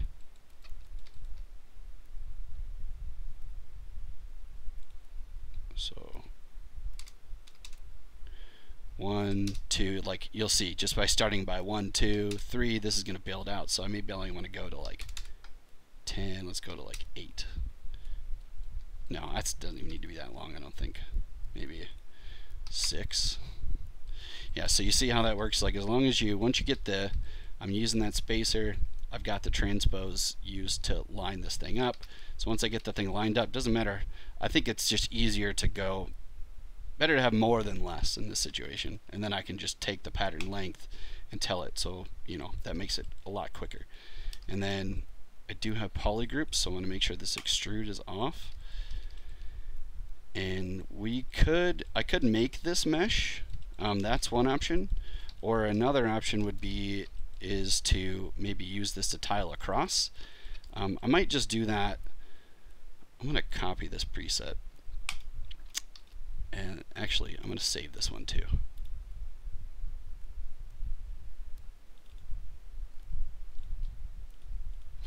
Save this as version 2. Or no, this is going to be rep of 6. There we go. So then I'll make that mesh. Whoops. Delete that. Alright, so I've got this one working. Let me turn off that spacer tool. Now let's go and take a look at the, I want to get the base going with these 2x4 bricks. So these guys I should be able to just take that same one now. Go array mesh, load it.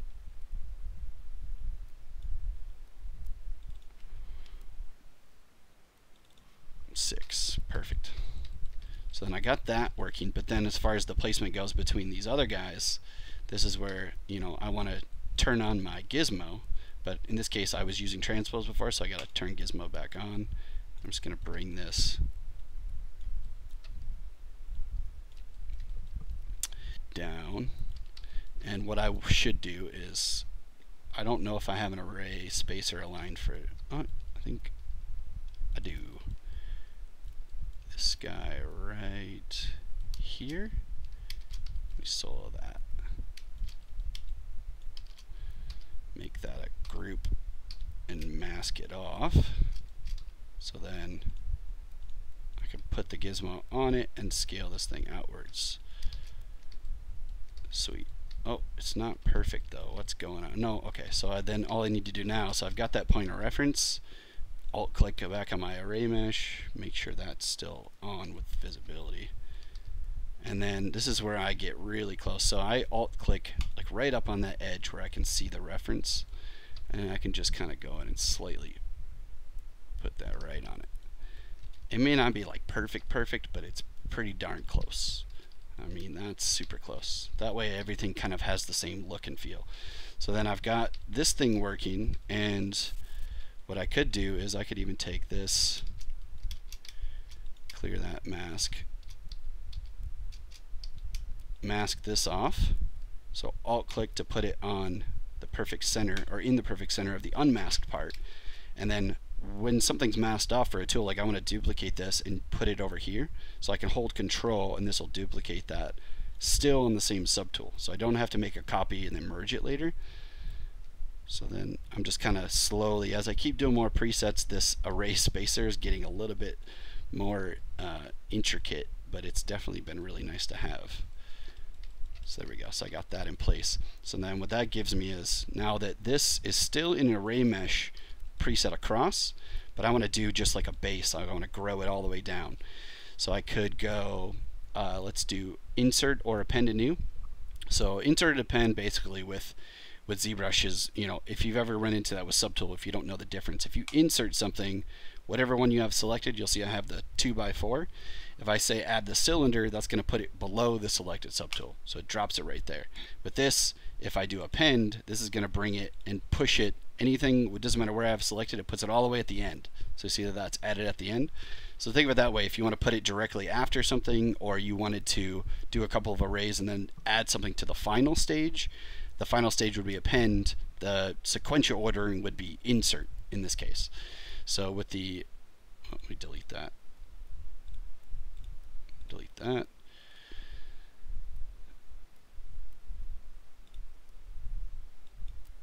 Alt click on that guy. Man, I'm running out of time. Array mesh.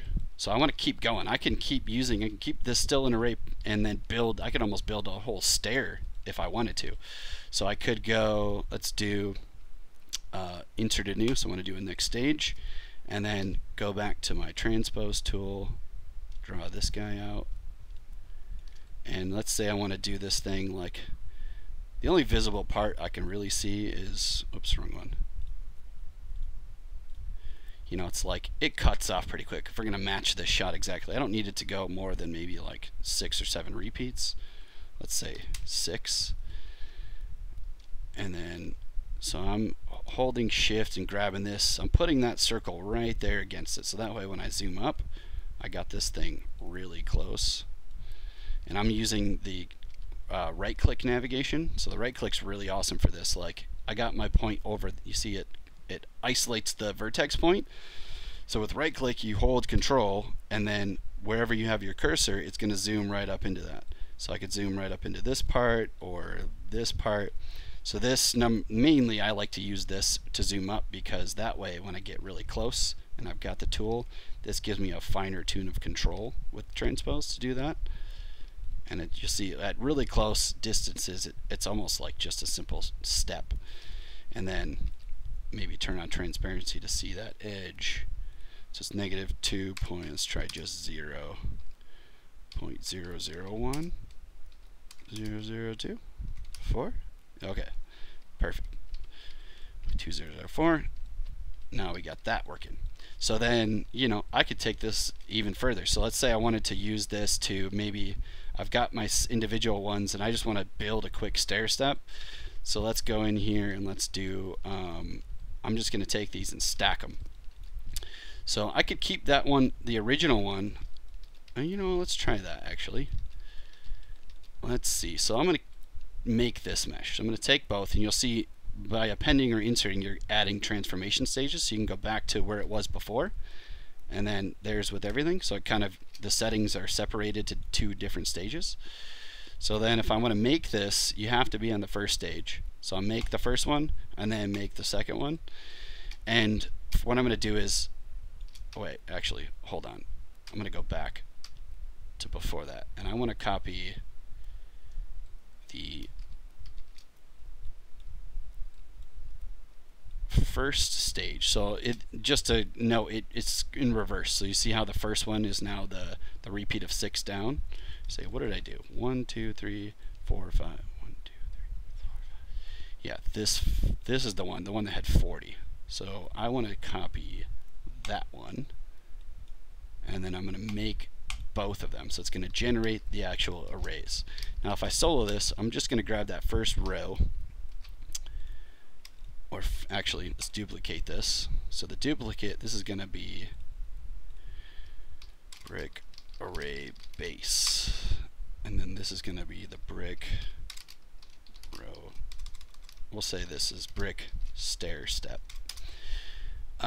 So the brick base I'm going to keep, but then the stair step I'm going to take just the first, I'm grabbing just a portion of it, and then Control Shift A, which is grow all. So in visibility you can do a grow all parts.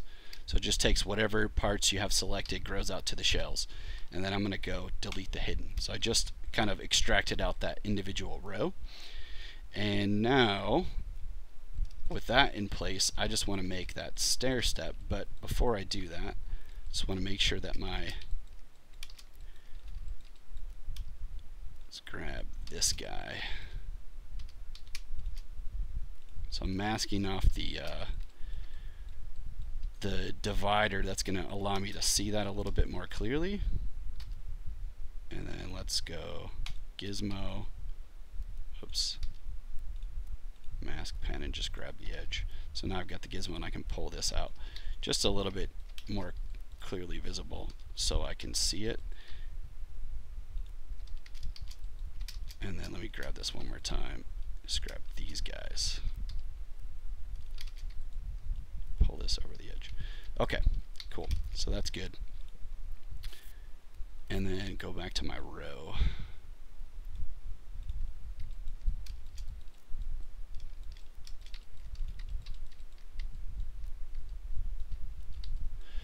Okay, so array mesh, let's go reset my settings, no transpose for now. And I wanted to, what did I want to do? Oh yeah, I wanted to paste the, solo that guy out. Oh shit, you know what? Sorry, that's my bad. I pasted the wrong one. So I'm gonna go back to this. Great thing about undo history.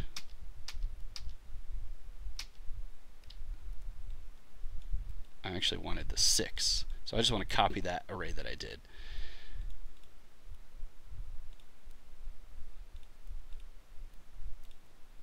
Because this thing's already arrayed. I just want to get this array mesh paste. There we go. So I've got that working.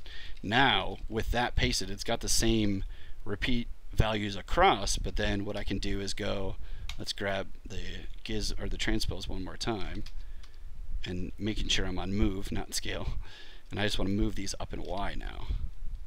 So then I could go grab this, you see this little yellow point, this is where you can move the transpose indicator.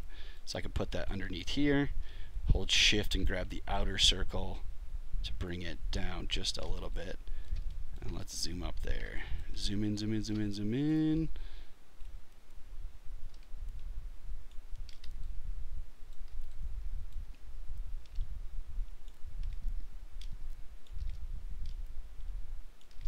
Okay, almost there. 0.5.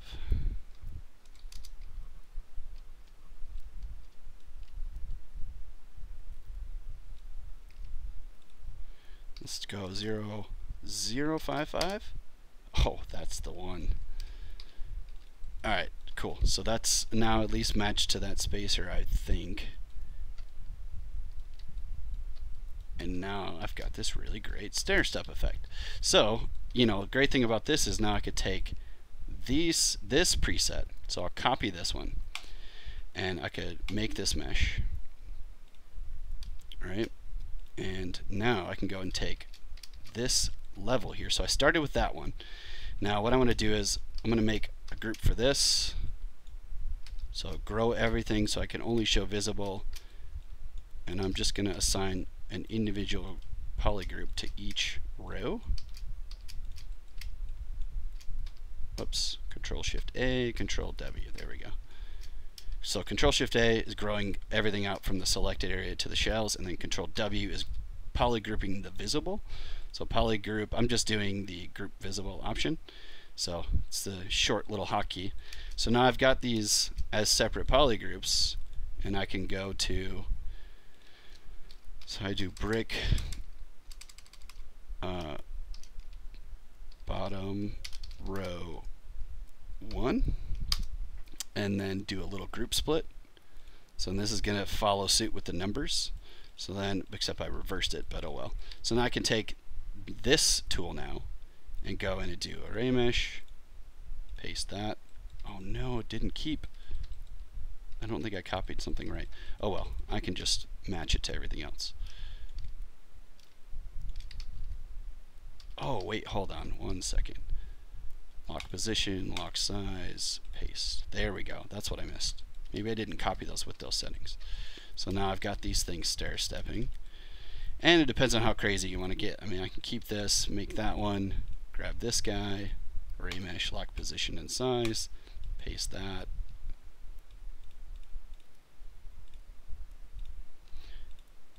And there's definitely other ways that I could have done all this in a single array, but I don't know. I think it's just my OCD brain, and I can just cut this thing off at like a certain level. So let's make all these. Make sure they're all generated.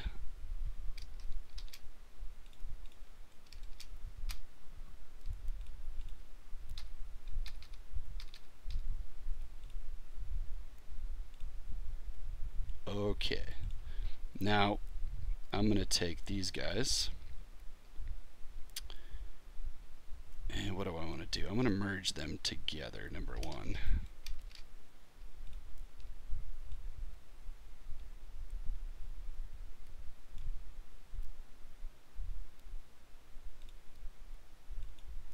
I'm going to merge down until I get all of them in one subtool. There we go. I think it's safe to say we can turn off the spacer. So now they're all together.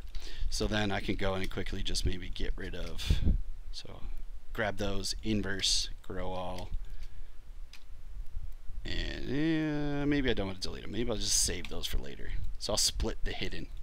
That's something, you know, if you delete hidden, you don't get it back. It could save me a little bit of, we'll just say like array split backup, and just turn that one off for now. So now I've got these steps working, and then I could maybe even like extract out these guys and then tile that thing off, or you know, so on. But now I've at least got some stair steps going. Man, so now I got to keep working with all kinds of other stuff, and I do want to make sure I check the questions really quick. But one more thing, like what I wanted to do is like go through now. This is where I'm going to start taking maybe some of these flat covers, like say this one, and let's do array mesh.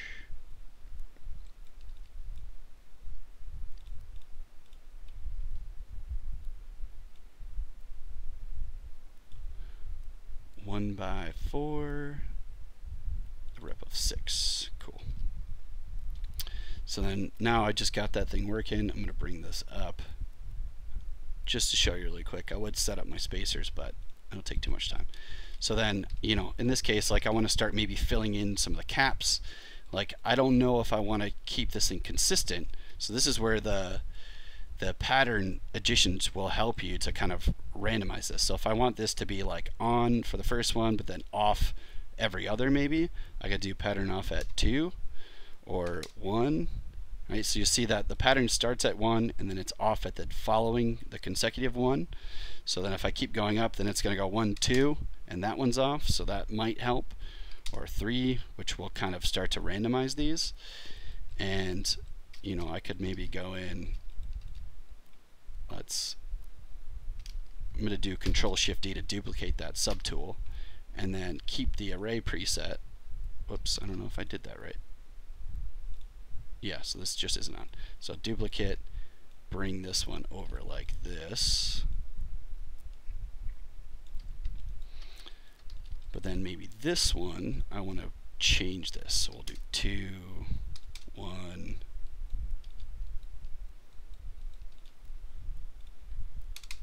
or I could just leave them and then I could choose. So let's say I'll maybe do it at 1.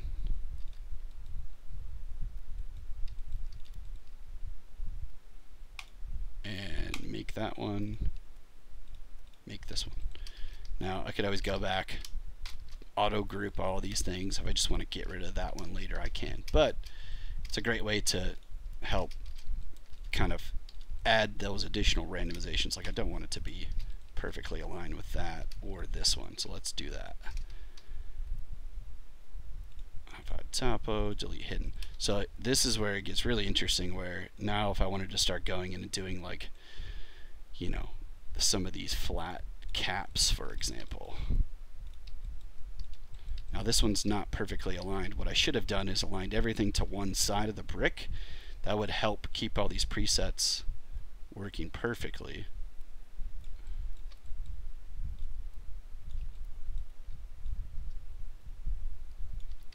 With each other, but I think it's okay for now.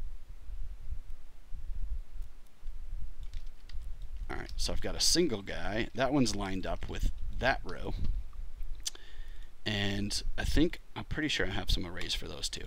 Those are the 1x1 flats.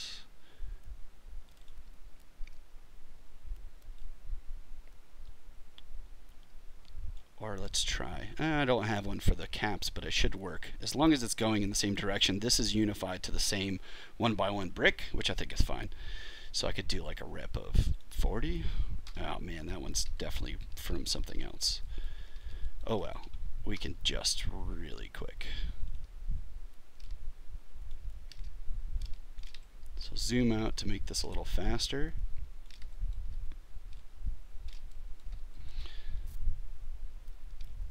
So that's going to line up with the edge of that one. Sweet.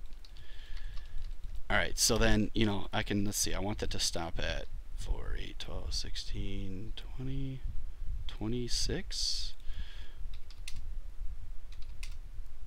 In this case, 27, because it's starting at 1.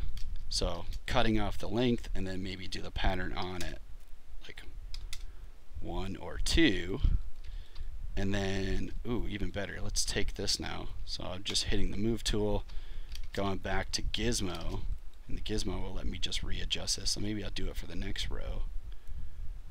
And what's really great about these is, you know, with Lego parts, they're not perfectly centered all the time. They get a little messed up and they have a little bit of rotation. And a lot of the math actually accounts for being able to rotate a part of a brick around something where it doesn't meet. So, you know, I can maybe go and just add like a little bit of like randomization to these guys, so they're not so perfect. Maybe not that much.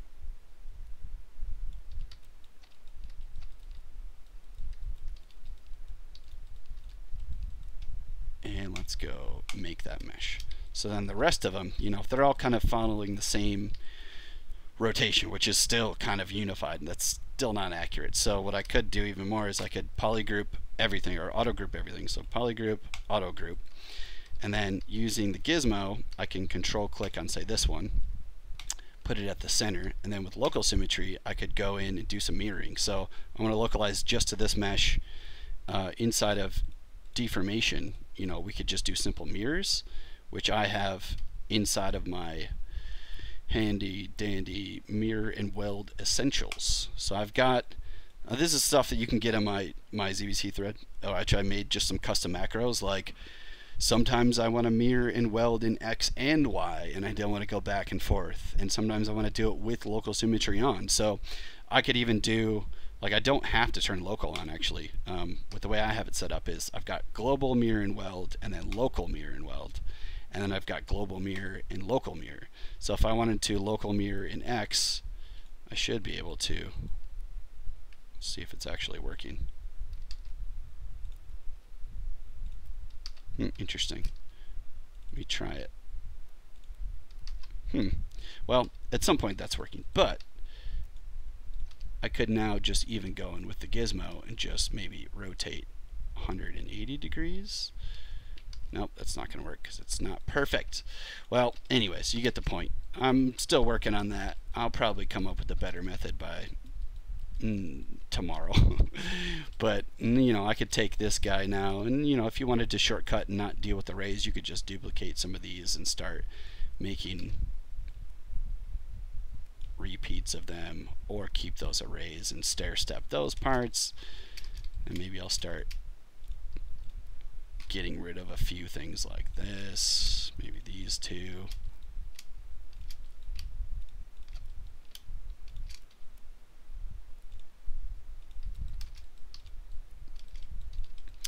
Alright, so getting there. So one final stage. Let's get this scene working. So for the rest of this, what I want to do is I want to start positioning everything, get it all working. So I need to do some adjustments, and all these subtools, I don't want to go through and merge everything just yet. I kind of like to keep everything isolated by itself. So the last little thing I'll do for now is I want to do some moving around. So I'm going to turn off symmetry, select the large part of the stairs, and this little transpose all, if I enable this, what it does is it allows me to transpose or move multiple subtools by using selection. So control and shift. I can control shift select over what I want, and you'll see that it'll grab everything within that selection. Everything else becomes dotted lined. So I could, if I want to remove, like you'll see these ones aren't hidden, so the dotted line means it's not going to be touched. So if I control shift click on additional ones, this will remove those from the selection as well. Make sure I've got everything, and all this stuff is working. Great. So then now I can just move this guy over, and it's going to have to be somewhere in the middle. Wow, this is getting intense. Oh, another thing I do is go back to my timeline. Here we go. So I kind of get the angle, so it's going to be up a lot higher.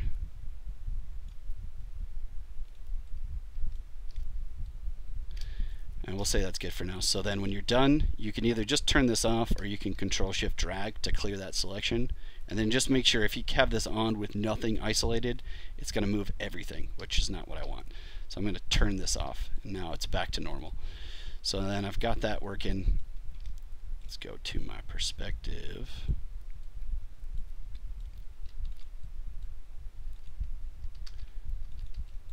And let's see.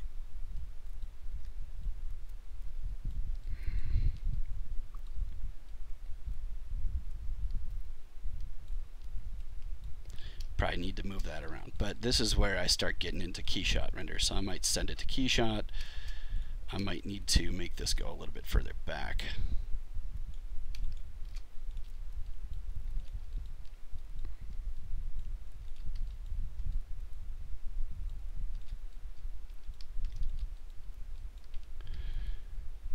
Alright, so I'm going to quick save this, kick it over to keyshot, and start doing some previs. But it is 6 o'clock, and I'm probably going to have to cut it off, but I want to make sure I check these chats here to make sure you guys didn't have any questions. Oh wow, you guys have been going off on Twitch still.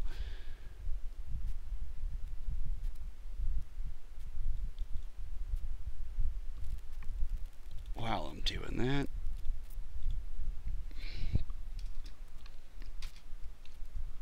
I'm going to render that over to keyshot. So any final questions or anything anybody's got in their mind before I kill this stream? I don't see anything on Twitch.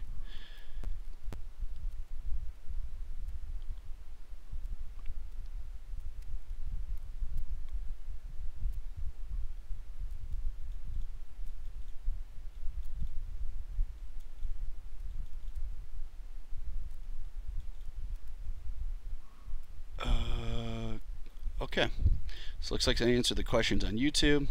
Twitch, you guys are good. Why do you model all the internal? Why do you model all the internal Legos?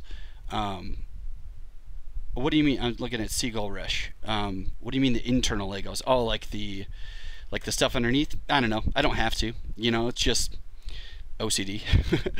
It feels better. Like if definitely with consolidation, you know, as far as that goes, like, you know, I'm not going to need all that stuff. So I think at the end, I'll most likely go in here, Like with my original one, I definitely went through and just like got rid of all these guys. Like I'm not going to need those. They won't be visible. But just in case if there's an angle or adjustment, you know, it's really, Thomas gets it. It's just OCD. You know, it's just like this constant pursuit of seeking accuracy and realism, I guess. Maybe, you know.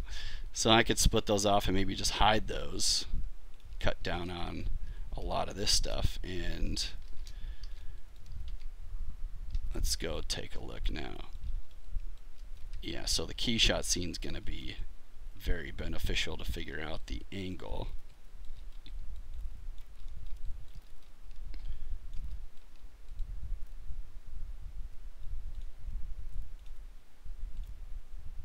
Camera, set the camera target. There we go.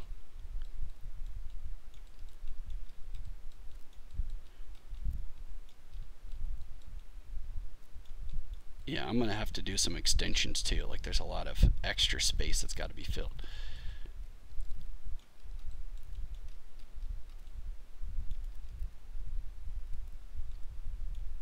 Oh man, so much work to do. You know, one of the most challenging things too, I will say before I go, was the last scene. Trying to figure out, like, Aladdin's grabbing, he's supposed to be grabbing a hold of this ledge, but the Lego guy's, you know, he can't really grab anything. So I think, I'll show you where I was on the last scene.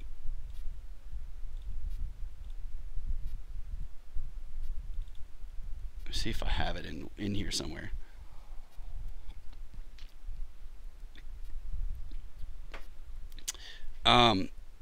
Lego CAD. I was not aware of that, Seagull Rush. It's just called Lego CAD.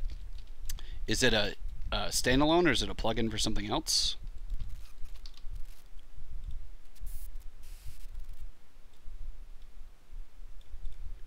Oh no, that's not right. I don't know if I still have the original.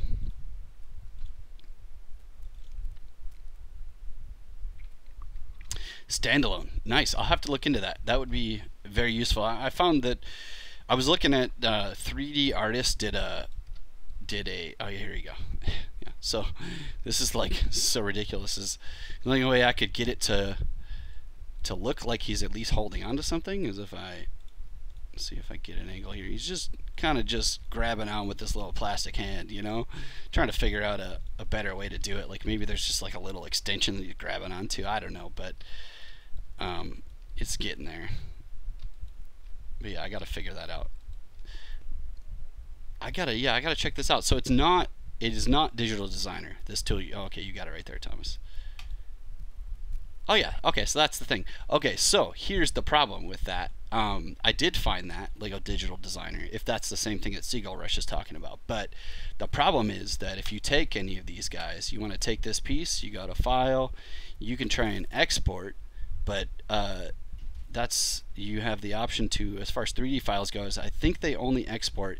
You can save as a Lego XF file, LXF, and the only export options they have are it's basically just like XLSX code, right? So you can do like a workbook sheet, which there's no way to get it in anywhere. And I've done a ton of research trying to find like a plugin, and this let me see if I have it laying around here. Oh no, somebody stole my Lego magazine. 3D Artist did an article on Lego Batman, and the person that I found, or the article said that they had a separate, or they built a customized plugin. Autodesk made them a plugin for Maya, but it's not available to the public. So you can't take any of these original files and kick them over to Maya without this proprietary plugin that's not available online, as far as I can find. But if you guys find it, let me know. That'd be great, because then I don't have to go through and build a ton of other pieces that I would love to. Like, I mean, geez, I would love to get like some of these axles going, and you know, like some of the wheels, and I mean, I could make all this stuff in ZBrush, but that's just time I got to spend building this. I basically would have to build the whole Lego library in ZBrush before I can get to that point and make use of these array mesh settings and stuff. So I mean, they even have like some of this stuff, like the bionics things that in ZBrush I'd have to do some live booleans for that. And so yeah, let me know. I'd be I would love to have access to get some of these files. And oh, Blackie Chan, look into LDraw and the related software. They can import from LDD and export. Ooh, LDraw, nice. Let me check that out right now. LDraw.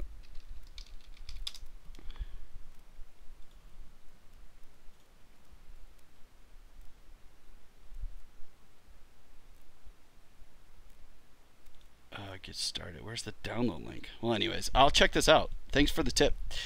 The quality is shit, but it works for scale reference. Yeah, I mean, that would be great to at least like check. I would love to see if my stuff is matching up to scale, because a lot of this is like I'm pulling from. Geez, like I have a whole bookmarks library of Lego. This guy, Kaliu. This guy did a pretty good job of breaking down like distances, values, which this person has found that like the distance between like spaces is a little different. Like the distance of the caps, he says is 4.9, or she, and other people say it's 4.8, which is crazy. But I can't find any other official information. I tried to look into the patent, which is supposed to be available to the public now, but I couldn't find anywhere that breaks down dimensions. But I'll definitely give this a try. So thanks for that tip. LeoCAD. Okay, so Seagull Rush is talking about something different. LeoCAD is this guy right here.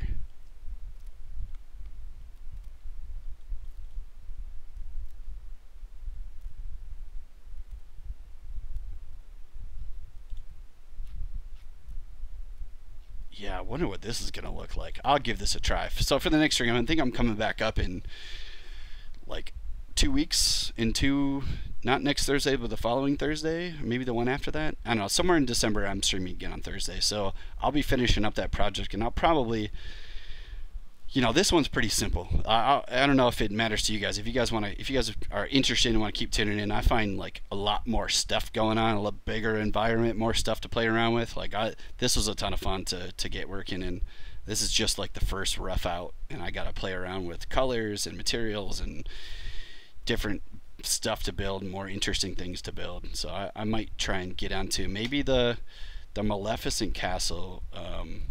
That one might be the next stream, because that one, let's see.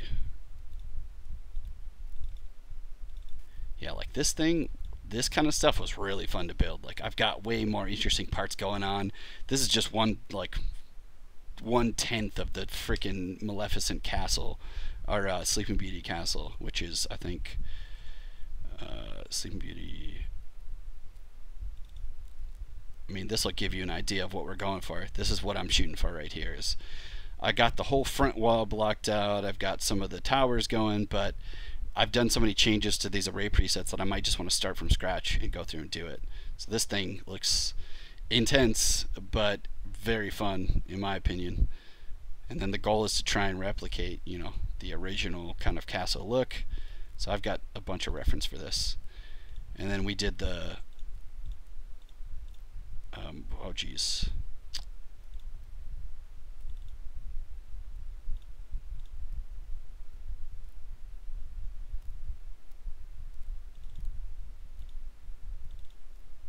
I don't know. I was gonna show you some Sleeping Beauty renders, but anyways, I'm gonna cut it off here, guys. So thanks all you on Twitch for the tips. I'm definitely gonna check out both of those applications and see if I can incorporate that.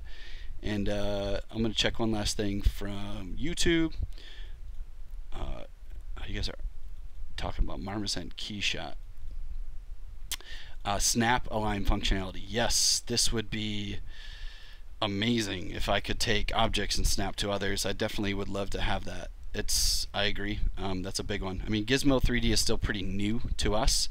So now that we have it, there's a lot of room for growth as far as that tool goes. And, it's like, you got to realize too, ZBrush coming from a world of focusing on digital sculpture, organic, sort of brush tool sets in that world, and now we're transitioning to a fully encompassed 3D modeling application now that we have ZModeler and a Gizmo, and you know, starting to work towards a better scale method where obviously it's not perfect, but and we never, you know, you can't compare us to Rhino or any of these CAD programs that have focused on those things, but you can bet that the more of these tools that we introduce, the more likely we are to start adding more functionality to match some of these other tools. So I'm definitely looking forward to those kinds of advancements myself. But Facebook looks good. Alright guys, I'm 15 minutes off, so I'm going to take off, head home for the night. Thomas, Thomas, you can. Fair enough, that's fine. I mean, I get it. You know, we can't do it all, man. I mean, we're only so many people over here, but we're working on it. We're definitely working on it. So thanks everybody. I'll catch you guys next stream. Don't forget, check out the check out my thread. If you guys have questions or you want to, you know, just chat, bounce off ideas, I would love to make that a community driven thing. And hopefully with more streams, I'm going to move away from all this Lego array mesh stuff and get to some more fun sculpting projects and new tips and tricks later. So I'll be there, and I'll see you guys next time. Yeah, thanks Thomas, appreciate it. See you, Go Rush, thanks man. And Ox Art TV, of course, thank you for tuning in. I really appreciate everybody for sticking around. Hopefully you guys enjoyed it. Hopefully it's not too boring for you guys, I don't know. But anyways, let me know, give me some feedback on ZBC. I'd love to hear it. And I'll catch you guys next time. Okay, see ya.